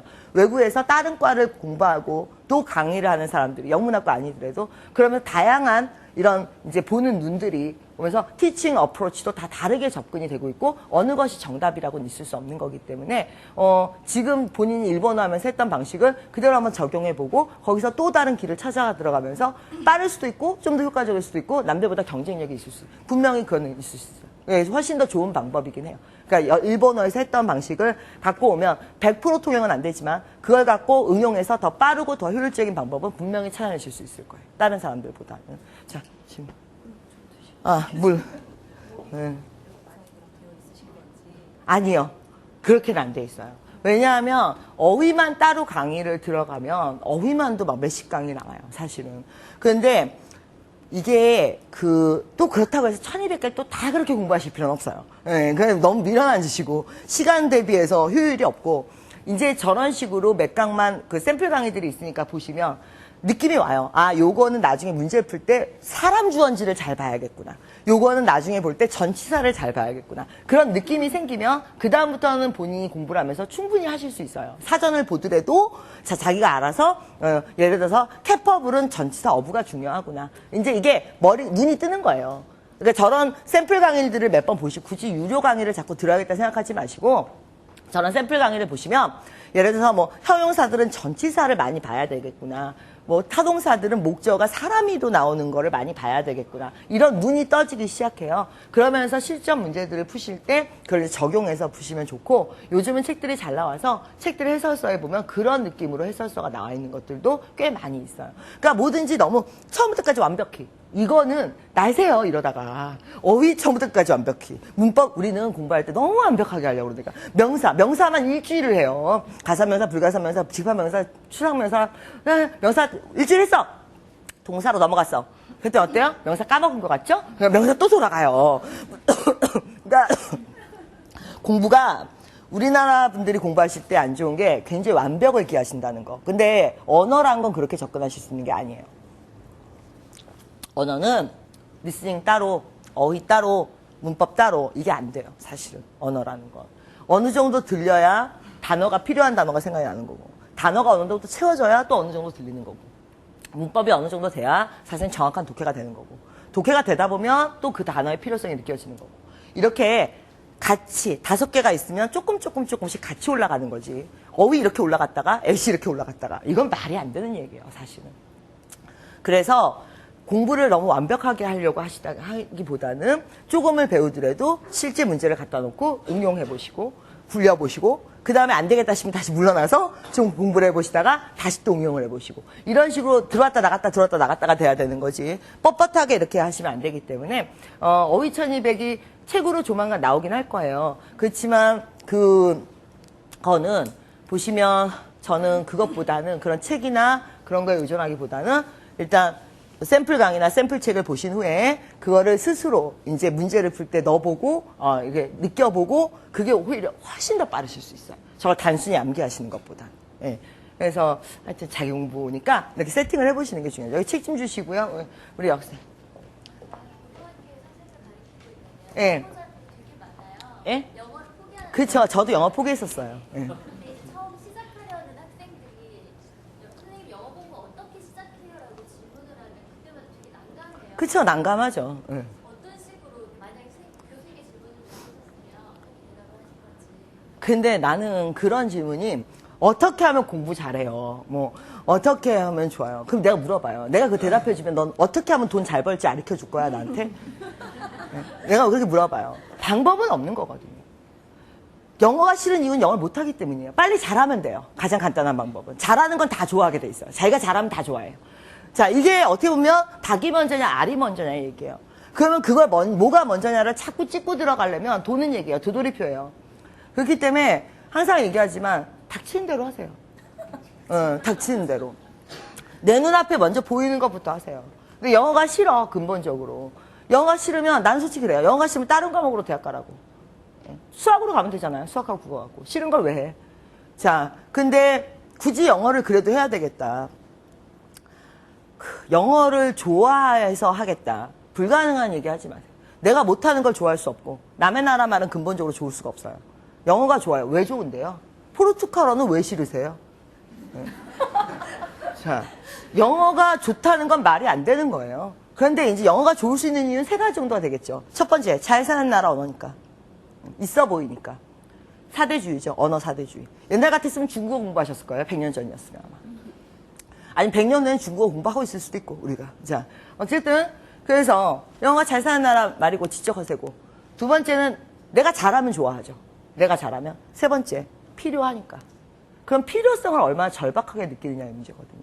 필요성을 얼마나 3가지 중에 굳이 하나를 빠른 길을 찾자면 절박함이에요. 그래서 내가 토익 강의할 때에도 자 항상 얘기하지만 나는 영어를 네가 얼마나 잘하는지는 관심 없어요. 절박하면 다시 오라고 그래요. 수강 반납하고 절박하면 다시 오라고 그래요.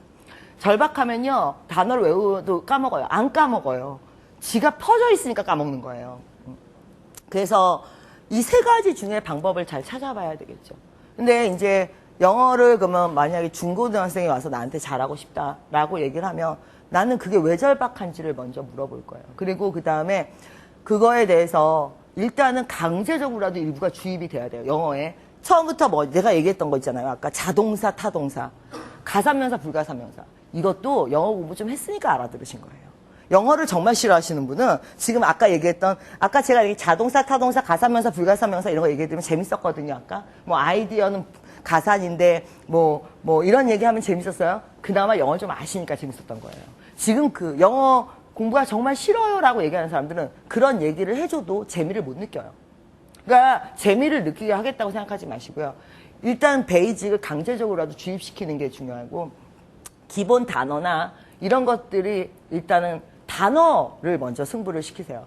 단어를 한 달 정도 쫙 깔아주시면 강제적으로라도 뭐 매일매일 퀴즈를 하던 절박하면 근데 본인이 느껴야 돼요. 강사가 절박하다고 되는 게 아니라 본인이 절박해야 되는데 본인이 절박함을 느끼게 해주시고 한 달 정도 단어를 깔아주시면 그 다음부터는 본인이 찾아가요. 왜냐하면 단어가 되면 문법이 자연스럽게 따라오게 돼 있고 단어가 되면 독해도 그렇게 지루하지 않아요. 그런데 단어 안 되는 애를 갖고 독해부터 해라 문법부터 해라 그러니까 걔한테는 모든 게 이제 그림처럼 보이는 거죠. 그게 단어가 아닙니다. 그래서 자 별로 좋은 방법은 아닐 수 있는데 흥미를 갖게 하겠다 영어에 대해서 그건 솔직히 현실적으로 불가능하지 않냐는 거죠. 이미 영어 포기했다면서요. 그런 사람한테 이제 와서 흥미를 갖게 하겠다는 것 자체가 불가능한 거 아니냐는 거죠. 그럼 이걸 해야 되는 당위성, 절박함, 그리고 초반에 짧은 기간이라도 단기간이라도 주입식으로라도 기본 단어를 좀 깔아주고 나면 그 다음부터 공부하기가 본인이 당위성이 있고 기본 단어가 되면 그 다음부터는 훨씬 더 공부하기를 힘들어하지 않아요. 그 다음부터는. 근데 이제 그게 뭐가 먼저냐의 문제겠죠. 그래서 근데 그게 참 힘들어요. 재미를 갖게 하기도 힘들고 당위성을 갖게 하기도 힘들고 그거 다 늙어서 학원 오잖아요. 20살 넘어가지고. 그래가지고 학원 다니느라고. 그래서 제가 항상 그런 얘기해요. 22살 넘으면 편의점 아르바이트도 안 써준다는데 늙어서. 너도 늙었다고 이제 다 늙어서 주책이라고 공부한다고. 내가 막 구박해요. 왜? 걔네들한테는 왜 그런 구박을 하느냐. 그 시기에 딱 잡아서 넘어가 줘야 걔네들이 그 다음에 자기 분야를 만나서 그래서 자기가 갖고 있는 재능이나 이런 거를 보여줄 공간이 생겨요. 그렇지 않으면 여기서 흐지부지 돼버리면 얘네들이 자기 공간에 못 들어가요. 못 들어가면 영원히 자기 존재감을 보일 수 없어요. 이 사회 내에서 자기 자리가 없고 자기 존재감이 없고 그러면 그 삶이 굉장히 힘들어지는 거거든요. 그러니까 초반에 좀 강압적이라도 잡아줘야 그 다음에 들어가면 놔줘야죠 물론. 근데 이제 우리나라 어머님들은 잡아주는 시기와 놔줘야 되는 시기를 잘 모르시다 보니까 애들이 잡혀있긴 한데 초반에 한두 달 정도 그렇게 잡아주시든지 아니면 본인이 절박함을 느낄 때까지 기다리세요. 그거는 옆에서 안달복달한다고 될 일은 아닌 것 같아요. 예. 아니, 이거하고 그거하고 상관이 있는지 모르지만 토익이나 토플이나 우리 학생들이 굉장히 높은 점수를 받았음에도 불구하고 그쵸. 이렇게 실질적으로 대화나 이런 거 할 때 그게 안 되는 이유는 그러면 어떻다고 생각하세요? 스피킹이나 이런 것이 그 많은 시간을 투자해가지고 높은 점수를 받았음에도 불구하고 테스트를 받았을 때 그러니까 우리가 근데 일단 스피킹이 왜 돼야 되죠? 나는 그거부터 다시 물어보고 싶어요. 이 사회가 영어를 잘하기를 굉장히 바라는데 20대들한테 스피킹을 왜 잘해야 돼요?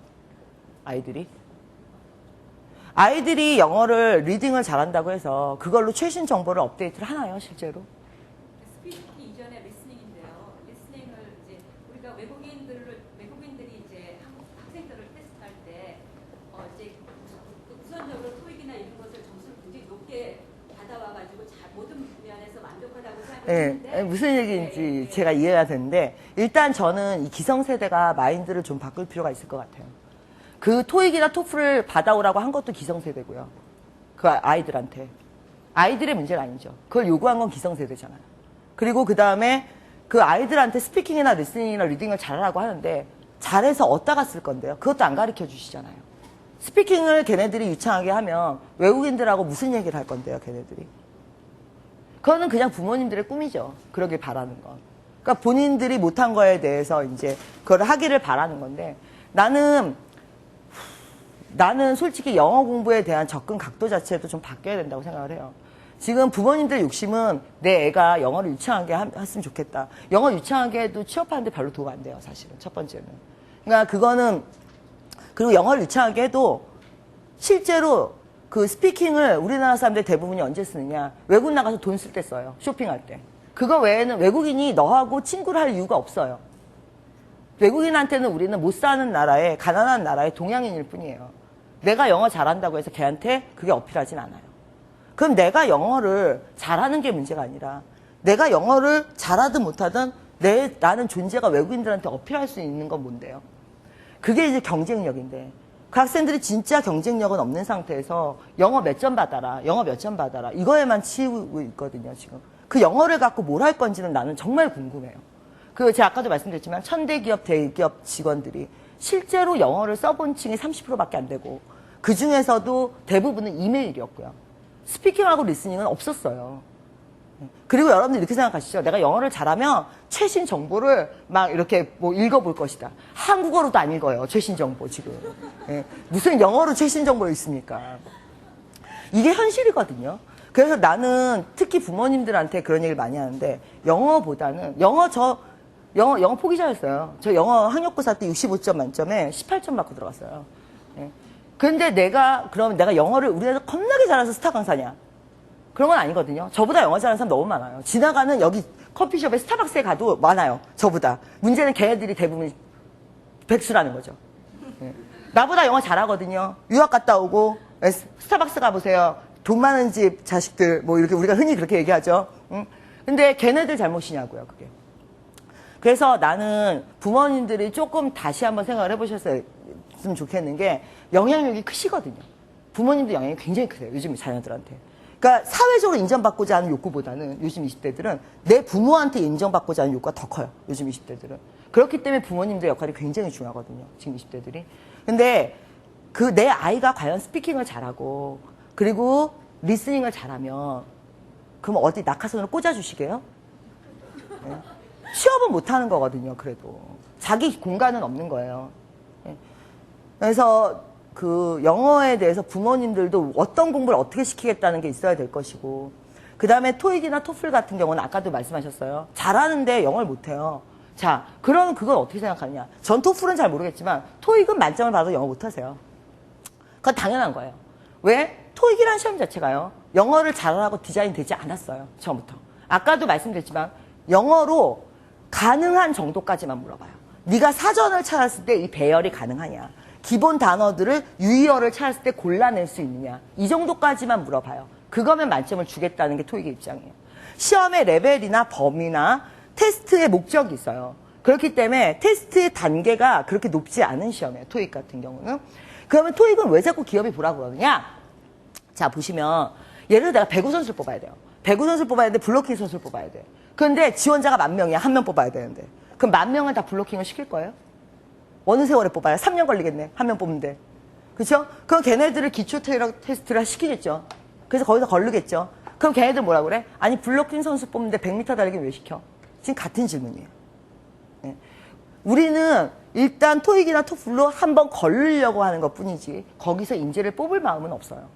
토익이나 토플은. 그러니까 이게 잘못 이해되고 있는 거예요. 지금 잘못 이해되고 있는 게 기업의 마인드와 이 시장의 니즈와 그리고 학생들이나 학부모님들의 니즈가 다 따로 놀고 있는 거예요. 지금 그거에 대해서 의사소통이 안 되고 있어요. 커뮤니케이션이. 그럼 토익이 없어지면 어떻게 되느냐? 토익을 대체할 시험이 또 나올 뿐이에요. 그런데 그 시험들은 기본적으로 말귀 좀 알아듣고 판단력 좀 되고 그 다음에 기본적으로 이렇게 영어를 갖고 놀 줄 알고 이 정도면은 그냥 테스트가 넘어가는 테스트예요. 그러니까 토익 990을 한다고 해서 영어 잘하지 않느냐. 그건 시험에 대한 이해력이 없으시니까 그런 얘기를 하는 거예요. 토익 990점이라는 점수가 영어를 유창하게 해야 나오는 점수가 처음부터 아니에요. 그러니까 이제 이게 커뮤니케이션이 다 안 되고 있는 거지. 사회랑 회사도 안 되고 있고 회사랑 20대도 안 되고 있고. 본질적으로 영어하고는 관련이 없어요. 영어의 진정한 의미하고는 관련이 있는 건가요? 토익은 취업용 시험이에요. 그죠? 예. 그러니까 싫어한다, 싫다 이런 거하고는 접근하는 것이 다르잖아요. 그러니까 그쵸. 그 학생, 그 어떤 학부모가 난 영어를 잘하고 싶은데 이게 토익을 잘해서 되는 건 아니잖아요. 그렇죠. 아니에요. 네. 예, 토익이랑 전혀 상관이 없어요. 그러니까 제가 아까 말씀드렸듯이 이게 블로킹만 잘하면 되는 게 아니라 100m 달리기도 잘해야 되고 장거리 뛰기도 잘해야 되고 그러니까 이런 기본 테스트 개념에서 영어를 갖고 가볍게 묻는 정도예요. 그래서 토익을 잘하는 것과 영어를 잘하는 건 처음부터 다른 측면에 있었고 그다음에 영어를 잘 가르치고 싶은 마음은 저는 이제 솔직히 이해는 굉장히 많이 돼요. 왜냐하면 또 이런 게 문제예요. 학부모님들 입장에서는 그럼 영어 말고 뭘 시켜? 이런 게 또 문제가 되죠. 왜냐하면 경쟁은 치열해지지 우리 애들이 뭔가를 준비를 해야 되는데 영어 말고는 또 뭘 시키느냐. 길을 잃었다고. 이런 게 이제 꼬리에 꼬리를 물면서 지금 다 이게 문제, 사회적인 문제로 꼬리에 꼬리를 무는 건데 그러면서 이제 그 대안으로 논술 같은 것도 나오고 하지만 그거는 이제 사실 신뢰성이 좀 떨어지고 논술 같은 경우는 그러다 보니까 이제 영어 유치원이라든지 영어 교육에 투자를 많이 하시게 되는데 근본적으로 그럼 돌아서는 누구의 잘못도 아닌 거죠. 사실은. 이건 돌아서 누구의 잘못도 아니고 정확하게 사회가 커뮤니케이션이 제대로 되고 있다면 그러니까 학부모님하고 20대들하고 사회가 요구하는 것과 기업이 요구하는 것과 이 커뮤니케이션이 제대로 되고 있다면 이런 불필요한 제도는 필요가 없었을 수도 있는데 지금 각자들 오해를 하면서 엉뚱한 방향으로 전력 질주를 다 하고 있는 거죠. 온 국민이 학부모님 다른 방향으로 전력 질주하고 있고 그다음 20대들 다른 방향으로 전력 질주하고 있고 근데 이거에 대해서 얘기하면 이제 너무 정치적인 얘기까지 가겠죠? 예, 여기서 멈춰야 되겠죠? 근데 제가 얘기하고 싶은 건 이거는 누구의 잘못도 아니라는 거죠. 근데 이제 제가 말투가 강하기 때문에 지금 들으시면서 뭐 이렇게 많이 생각을 해보시게 되겠지만 결국은 20대 잘못도 아니고 학부모님 잘못도 아니고 그렇다고 그게 회사의 잘못도 아닐 것이고 왜 회사는 이게 아니면 다른 시험이라도 채택을 해야 되거든요. 왜냐면 68만 명을 면접을 볼 수는 없거든요. 예, 그러다 보니까 이런 이제 것들이 크게 봤을 때는 커뮤니케이션의 부재가 아니겠느냐. 그래서 잘못 이해하고 열심히 나름대로 사는데 그 열심히 사는 것들이 만나지 않고 있는 거 아니겠느냐. 문제는 토익 한번 보려면 엄청난 돈이 들어가야 되거든요. 그러니까 그거를 갖다 매번 학생들이 그거를 해가지고 그 어느 단계 목적이 뭐냐. 그러니까 그 한 번 보는데 만만치 않은 돈을 투자해가면서 그러니까 모든 시험이 마찬가지예요. 토익이나 토플이나 뭐 SAT나 그러니까 한마디로 시장이라고 나쁘게 얘기하면 그런 거죠. 근데 이제 제가 볼 때는 본질적으로 아이들이 영어를 좀 좋아하고 그거 나름대로 경쟁력을 해가지고 그러니까 외국인들하고 얘기할 때 한마디라도 자기 나름대로 의사를 표현할 수 있느냐 거기하고는 좀 본질적으로 문제가 있어서 좀 안타까울 뿐인 거죠. 네, 그렇죠. 그래서 이게 지금 결론을 내려보면 이제 니즈에 대한 이해를 어떻게 하느냐의 문제인데 하여튼 시험에 대해서는 제가 드릴 수 있는 말은 토익 시험이 훌륭하다는 게 아니라 토익 시험이 없어지면 그걸 대체할 시험이 또 나올 거라는 얘기뿐이지. 그게 이제 현실적으로 그렇고 그래서 이번에 한국 영어 무슨 능력 시험 그거 잘 준비가 됐으면 좋겠는데 솔직히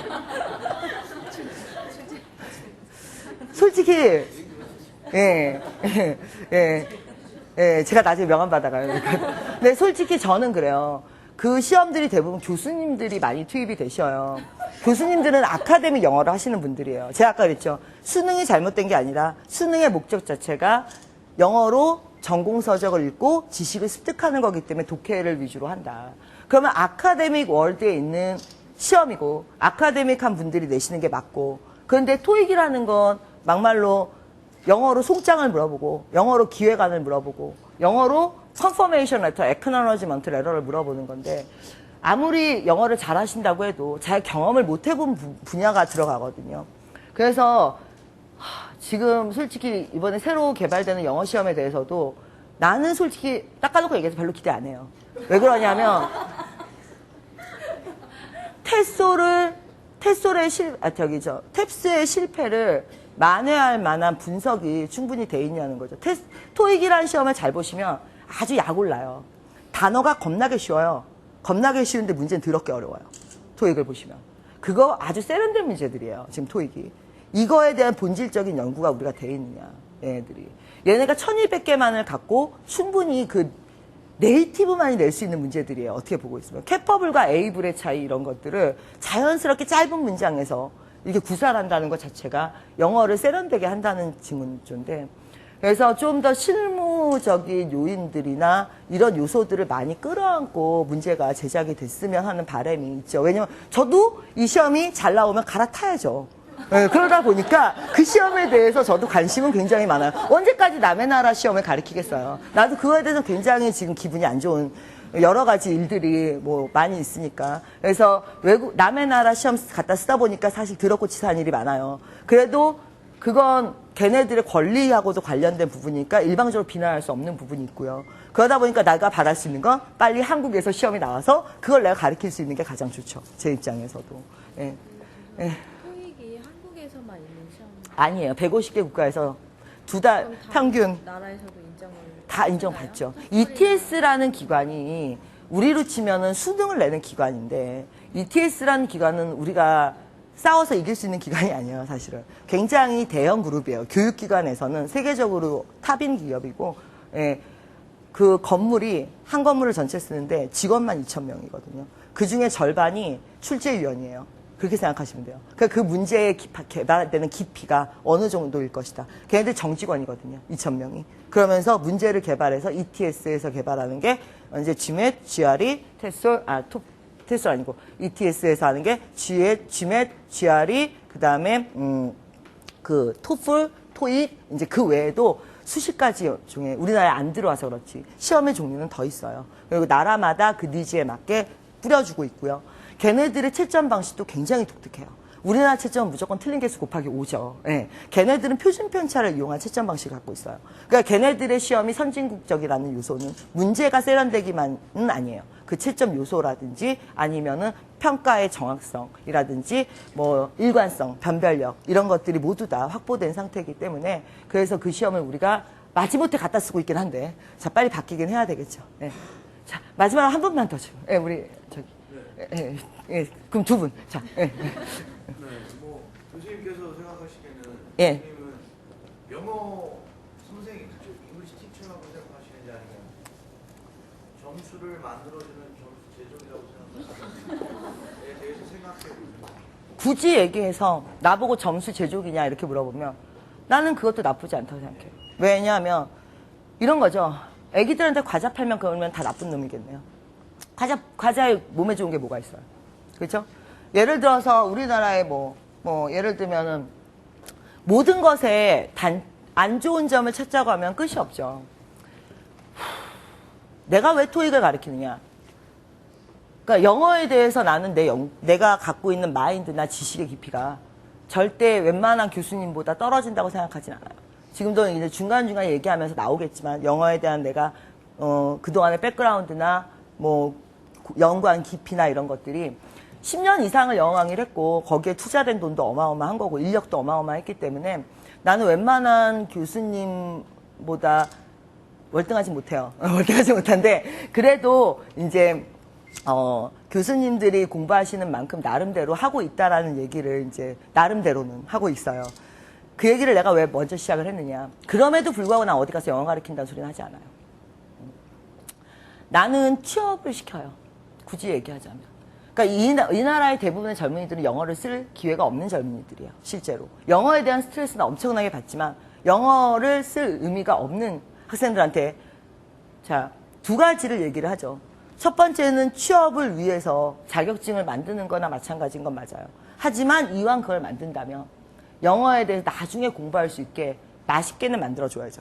그러다 보니까 제가 이제 영어를 기본적으로 자꾸 끌어내려서 품사라든지 뭐 비즈니스 영어라든지 이런 뭐 가산명사 불가산명사 같은 경우도 할까 그렇게 포괄적이고 스토리형으로 강의를 많이 해드리는 이유는 지금 당장 영어를 잘하기보단 나중에 필요하실 수 있어요. 영어 공부를 다시 해야 되는. 그때는 점수가 아니라 정말 필요해서 영어 공부를 다시 해야 될 때가 있거든요. 그때 다시 공부하실 때 기본적으로 이해력이나 그런 정도를 제가 해드릴 수 있는 선이에요. 그러다 보니까 이제 제가 표면적으로는 취업을 위한 게 가장 많고요. 강의의 목적은. 빨리 얘네들을 한 달이라도 시간을 아껴줬으면 좋겠어요. 토익 때문에 발목 잡히는 걸 보고 싶진 않아요. 얘네들한테 20대 1년, 20대에 한 달. 이건 40대 2년이고 80대한테는 5년이에요. 그 굉장히 중요한 시간이라는 얘기죠. 그거를 토익이라는 걸로 나는 바꿀 순 없죠, 현실을. 토익 시험이 없애야 된다. 내가 1인 시위할 수는 없잖아요. 길거리에 나와가지고. 그런다고 바꿔줄 것도 아니고. 그렇다면 얘네들이 토익 때문에 낭비하는 시간을 어떻게든 줄여야겠다라는 게 첫 번째. 내가 토익 강의에 갖는 의미고요. 그랬을 때 이거를 얼마나 짧은 시간에 정확하게 이해해서, 왜냐하면 지적 능력이 굉장히 높거든요. 우리나라 20대들이 지적 수준이 높기 때문에 조금만 방향을 제시하면 자생력이 또 있어요. 그래서 그거를 빠른 속도로 흡수해서 빨리 이제 자기 공간을 찾아 들어가게 하는 거. 이게 내가 토익 강의의 첫 번째고, 그 와중에 이제 숨은 이면에서 바라는 건 나중에라도 영어 공부를 다시 했을 때, 지금 제 영어 강의 들어보셨으면 알겠지만 중고등학교 때 영어랑 달라요. 강의 스타일이. 지금 나중에라도 다시 공부를 했을 때 이거를 어떻게 실제 응용하는 거다. 어떤 마인드를 갖고 있어야 된다. 영어에 대해서는. 기본은 어떤 거다. 이런 걸 잔잔하게 깔아주면서 지금 당장 영어가 아니라 나중에라도 영어의 끈을 놓지 않을 수 있게.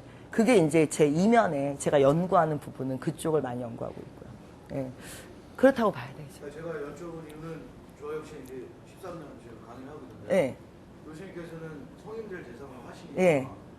어떤 대답이 나올지 여쭤보고 싶었던 거예요. 예. 근데 제가 오늘 아침에 이 작은 눈에 눈물이 맺혔던 게, 저는 이제 오전에는 성인들 대상으로 강의를 하고 저녁에는 저는 수능 아이들 대상으로 강의를 합니다. 근데 저번 주에는 어떤 학생이 왜 수능 공부를 하는데 또 대학교 가면 또 왜 제가 토익 공부 탭스 학원을 또 다녀야 됩니까? 인간 많은 나라에서 태어나서 그래요. 예. 그렇죠. 예, 인간 많은 나라에서 태어나서. 왜냐면 끊임없이 걸러져야 되는 현실이거든요. 이게 만약에 이제 유럽만 해도 사람 귀한지를 알아요. 직원이 하나 그만두면 이 직원을 대체할 인원을 찾기가 그렇게 쉽지가 않아요. 그러니까 한 평당 사람 수가 적다는 얘기죠. 한마디로. 평당 한 명은. 그런데 우리나라는 그만두길 기다렸다는 듯이 찾들어와요. 그런 나라에서, 인간 많은 나라에서 제가 이제 외국인들하고 이렇게 있다 보면 이렇게 이런 걸 우리가 퍼스널 스페이스라고 그러죠. 이 공간 안으로 안 들어와요. 걔네들은 들어오는 경우는 두 가지밖에 없죠. 첫 번째는 싸우거나, 두 번째는 애인이거나. 그렇지 않으면 이 공간 안으로 들어오지 않아야 돼. 이걸 퍼스널 스페이스라고 해요. 근데 이제 이 공간이 침범되면 성격 나쁜 애들은 그에 대해서 막 뭐라 그래요. 그럼 나도 뭐라 그래요. 너도 인간 많은 나라에 살아보라고. 어서 배부른 소리냐고 막 같이 이제 맞부딪히죠. 근데 그게 우리 젊은이들한테 내가 해줄 수 있는 말은, 그러니까 많이 그러니까 밖에서 봤을 때, 사회에서 봤을 땐 학원 강사가 마음고생을 안 한다고 생각하세요. 네, 학원 강사도 선생이냐 이렇게 생각하시는 분들이 많은데, 그렇게 생각하고 하면 스타 강사가 못 되는 거고, 그렇게 생각 안 하고 내일이라고 생각을 하고 물론 오는 마음가짐도 굉장히 중요한데, 내가 봤을 때 내가 본 강사들의 대부분은 그 학생들의 시간이 뭘 의미하는지를 알아요. 그 학생들이 학원에서 쓰는 시간이 얼마나 중요한 시간이 지금 흘러가고 있는지를 학생 본인보다 강사가 더 잘 알아요. 그래서 그거에 대해서 굉장히 마음 아파하고, 그 다음 걔네들이 사회로 못 나갈까봐 굉장히 옆에서 마음고생을 같이 해주거든요. 저 같은 경우에는 그거에 학생들하고 커뮤니케이션을 많이 하는 편이고, 지금 질문하신 부분에 대해서도 전 수업 시간에 그런 얘기 많이 해요. 억울하면 인간 적은 나라로 이민 가라고. 여기서 태어난 걸 어떡하냐고. 뭐 내 앞에 차려진 밥상이 내 입맛에 안 맞는다고 엎으면 그 밥상 지가 다시 차려야죠. 뭐. 그러면 또 한 가지 방법이 있죠. 시골로 내려가면 되죠. 시골에는 인간이 적어요. 근데 이제 그럼 이제 여기서 옵션이 생기죠. 네가 선택해야죠. 도시에서 성공하고 화려하고 모든 것을 즐기고 싶어요. 그런데 노력은 하기 싫어요. 시골로 내려가면 노력은 별로 안 해도 돼요. 하지만 도시의 화려함도 없고 누릴 것도 없고, 그렇죠? 그러면 경쟁도 없어요. 그럼 너보고 선택하라면 너 시골 안 갈 거잖아요. 그럼 거기서부터 네 선택이죠. 그러니까 그렇게 끊임없이 경쟁이 싫고 끊임없이 보는 시험이 싫으면, 그러면 그게 필요하지 않은 공간으로 가면 되잖아요. 근데 그게 필요하지 않은 공간은 대부분 여러분들 마음에 안 드실 거예요. 매력이 없거든요. 그래서 이 도시에 남아서 빈민층이 될 거냐. 왜? 이거를 즐기긴 해야 되겠고, 노력은 하기 싫고, 이제 도시에 남아서 빈민층이 될 거냐. 이런 얘기들을 전 수업 시간에 그냥 여기까지만 해요. 뭐가 맞다라는 얘기를 하는 게 아니라 여기까지만. 그러면 그 아이들은 그다음부터는 자기가 생각을 하기 때문에. 그리고 항상 얘기할 때 내 의견이 전부는 아니니까, 나는 교과서가 아니에요. 나는 끊임없이 질문을 해주는 사람일 뿐이에요. 왜냐하면 여러 사람의 얘기를 들어봐야 되니까. 부모님 얘기도 있을 것이고, 그렇죠? 그러면 그 중에 하나의 목소리로 내 목소리를 들으라고 얘기를 하지, 그걸 꼭 토를 달아주죠. 잘못하면 이게 한쪽으로 쏠릴 수 있기 때문에. 그래서 항상 토를 달아주시고 열리게 놔두시고, 그리고 항상 네가 선택할 수 있는 게 뭔지를 얘기해 주셔야 돼요. 자꾸 정답을 얘기해 주시려고 하면 안 돼요. 정답은 나도 모르는 거예요. 부모님들이나 강사들이나 선생님들 보시면 정답을 자기가 막 정리해서 자꾸 얘기해 주려고 그러는데, 아이들은 우리가 생각하는 것보다 훨씬 더 똑똑해요. 그렇기 때문에 무슨 선택이 있는지를 던져주시는 게 훨씬 더 중요한 것 같아요. 저는 강의할 때 그런 걸 많이 해요. 또 지금. 사이버 외대 대학원 다니면서 초등교사로 일하니까 예. 그러면 이런 교육에 대한 노하우나 이런 거를 학교 현장에서 어떻게 적용하거나 활용할 수 있는지 일단 제가 가장 존경하는 게 초급반 선생님, 초등학교 선생님. 어떻게 그거를 가르치는지. 왜냐하면 저게 도어야, 그럼 저걸 왜 도어라고 불러요? 이렇게 이제 질문이 들어오는 게 초등학생이기 때문에 그게 나는 정말 존경스러워요. 어느 정도 다 알고 있는 학생들을 가르치는 거, 이게 말의 앞뒤가 자기가 스스로 알아서 이게 내가 전달해주면 거기서 이렇게 자리를 잡는데, 초등학생들이나 초급반은 선생님들이 그 이해를 같이 해줘야 되잖아요. 하나하나 이렇게 따라가 줘야 되니까 그게 대단한 것 같아요. 그래서 가장 존경스럽고, 저는 실전반이나 어떻게 보면 날로 먹는 거예요. 실전반. 저는 실전반 강사인데 다 학생들이 그래도 공부 잘하는 학생들이 모여서 마무리 강의를 하는 거니까 그렇게 힘들진 않아요. 초급반은 앞으로도 할 생각이 없어요. 근데 이제 초등학교 선생님 정말 대단하신 건데, 그래서 초등학교에 대해서는 저도 초등교육이나 초등학교에 대해서는 저 자체가 두려움이 많기 때문에 그거에 대해서 제가 적절한 대답을 해드릴 수 있을지 모르겠지만, 저는 무조건 초등학교, 중학교, 고등학교 학교 교육은 지금보다는 좀 더 아이들한테 자생력을 많이 줬으면 좋겠어요. 그러니까 뭐냐면 그 아이들이 대학을 졸업하고 오면 길을 잃어요. 하라는 거 다 했거든요. 뭐 반에서 1등 하라고 해서 1등 하고, 대학 가라고 해서 대학 가고, 하라는 거 다 했는데 백수거든요. 그러면 여기서부터 그래도 정신적인 자립심을 갖고 있는 애들은 이 상황을 주인의식을 갖고 풀어나가려고 그러는데, 요즘 이제 20대들은 거기서부터 길을 잃는 경우가 너무 많아요. 그러니까 사실 옛말에도 그런 말 있죠. 되로 배워서 말로 써먹는다고. 우리나라 옛말에 있는 말이에요. 조금을 배워도 많이 써먹는 게 중요하다고. 그러면 조금을 가지고 있을 때 그걸 쓸 줄 아는 방법을 어렸을 때부터 이렇게 사고의 폭을 넓힌다든지 이런 것들을 해줘야 되는데, 어렸을 때부터 영어 단어를 외우게 하니까 그게 이제 근데 그게 제가 뭐 이렇게 얘기한다고 교육 시스템이 바뀔 건 아니라서, 근데 이제 저는 그런 생각은 항상 갖고 있고, 단어를 몇 개 외우는 건 2시간밖에 안 가지만 왜 외국어라는 게 필요한지와, 그 다음에 외국어라는 게, 예를 들면 저 같은 경우 그러거든요. 한국말하고 외국말하고 똑같은 게 되게 많아요. 닭살도 된다 그러죠. 근데 영어로는 구스밤이죠. 거의 영덩이죠. 이게 보면 동화도 외국 동화와 우리나라 동화가 비슷한 게 굉장히 많아요. 그러면서 이런 사람 사는 데서부터 얘기를, 저는 이제 저희 조카랑 얘기할 때 그런 얘기 많이 하거든요. 그러면 저희 조카랑 얘기할 때 이런 우리나라 동화가 있어? 근데 외국엔 이런 동화가 있어. 근데 이건 영어로 뭐라 그래? 뭐 이런 식으로. 그러면 그거 안 잊어버려요, 애들이. 그러면서 거기서 막 변형을 하고, 그런 게 근데 가능할지는 모르겠어요. 그러니까 저 같은 경우에는 왜 영어를 배워야 되는지를 영어 단어를 가르치는 것보다, 외국이잖아요. 다른 나라들도 우리나라와 다 똑같다는 거. 그리고 표현도 비슷한 게 상당히 많고, 동화도 비슷한 게 많고, 그리고 엄마는 영어로 뭐 아빠는 뭐 이런 식으로 이제 그렇게 가르치잖아요, 어렸을 때. 그러면서 이게 천천히 뻗어나갈 수 있게 해줘야 되는데, 어느 순간부터 딱 막아버린다고요. 단어 하루 20개씩 외워. 이런 식으로. 그래서 그 부분이 어떻게 해결이 되는데, 그게 글쎄, 뭐 우리가 이렇게 여기서 얘기한다고 해결이 될지는 모르겠어요.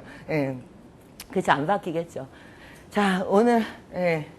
근데 얘기 이제 생각보다 지금 많이 길어져서, 지금 몇 시죠? 5시. 예. 책은 끝났죠? 아, 끝났어요. 예. 그래서 오늘 끝까지 너무 진지하게 들어주셔서 감사하고, 사실은 저도 이제 이런저런 얘기를 할 이런 시간이 이렇게 굉장히 좋아요. 왜냐하면 동종 업계 사람을 만날 일도 사실은 별로 없어요. 저 같은 경우에는 거의 일정에 쫓겨서 차 안에서 거의 보내고 강의실에서 보내다 보니까 근데 보니까 가르치시는 분들이 많이 있어서 같이 얘기를 많이 해봐서 참 좋은데 한 가지 걱정되는 건 이제 이게 녹화가 되고 있다는 거. 여기서 이제 편집을 앞뒤를 딱 잘라서 인터넷에 돌아다니기 시작하면 이제 또 악플 100만 개라는 거. 그래서 제가 동영상 촬영은 어디를 가나 가능한 한 안 하려고 그러는 게 요즘 악플들 보시면 알겠지만 하다못해 유재석 씨도 악플이 있으니까 악플로부터 자유로울 수. 저는 악플을 받으면 느낌이 어때요? 그러면 유명인들의 악플을 열심히 읽어요. 다른 유명인들의. 이분도 악플이 있구나 이러면서. 그래서 그럴 정도로 이게 요새 많이 인터넷으로 혼탁하기 때문에 그래서 현장 강의를 동영상으로 올리는 거에 대해서 반대를 하는 이유가 이제 그런 현장에서 전달되는 것들이 또 다르게 전달될 수 있기 때문에 그래서 그런 거고 그래서 초반에 그것 때문에 이렇게 뭐 실갱이가 있어서 그건 좀 죄송하고 하여튼 끝까지 얘기 들어주시고 같이 얘기해 주시고 감사합니다. 다음에 기회 되면 또 뵙도록 하죠. 수고하셨습니다.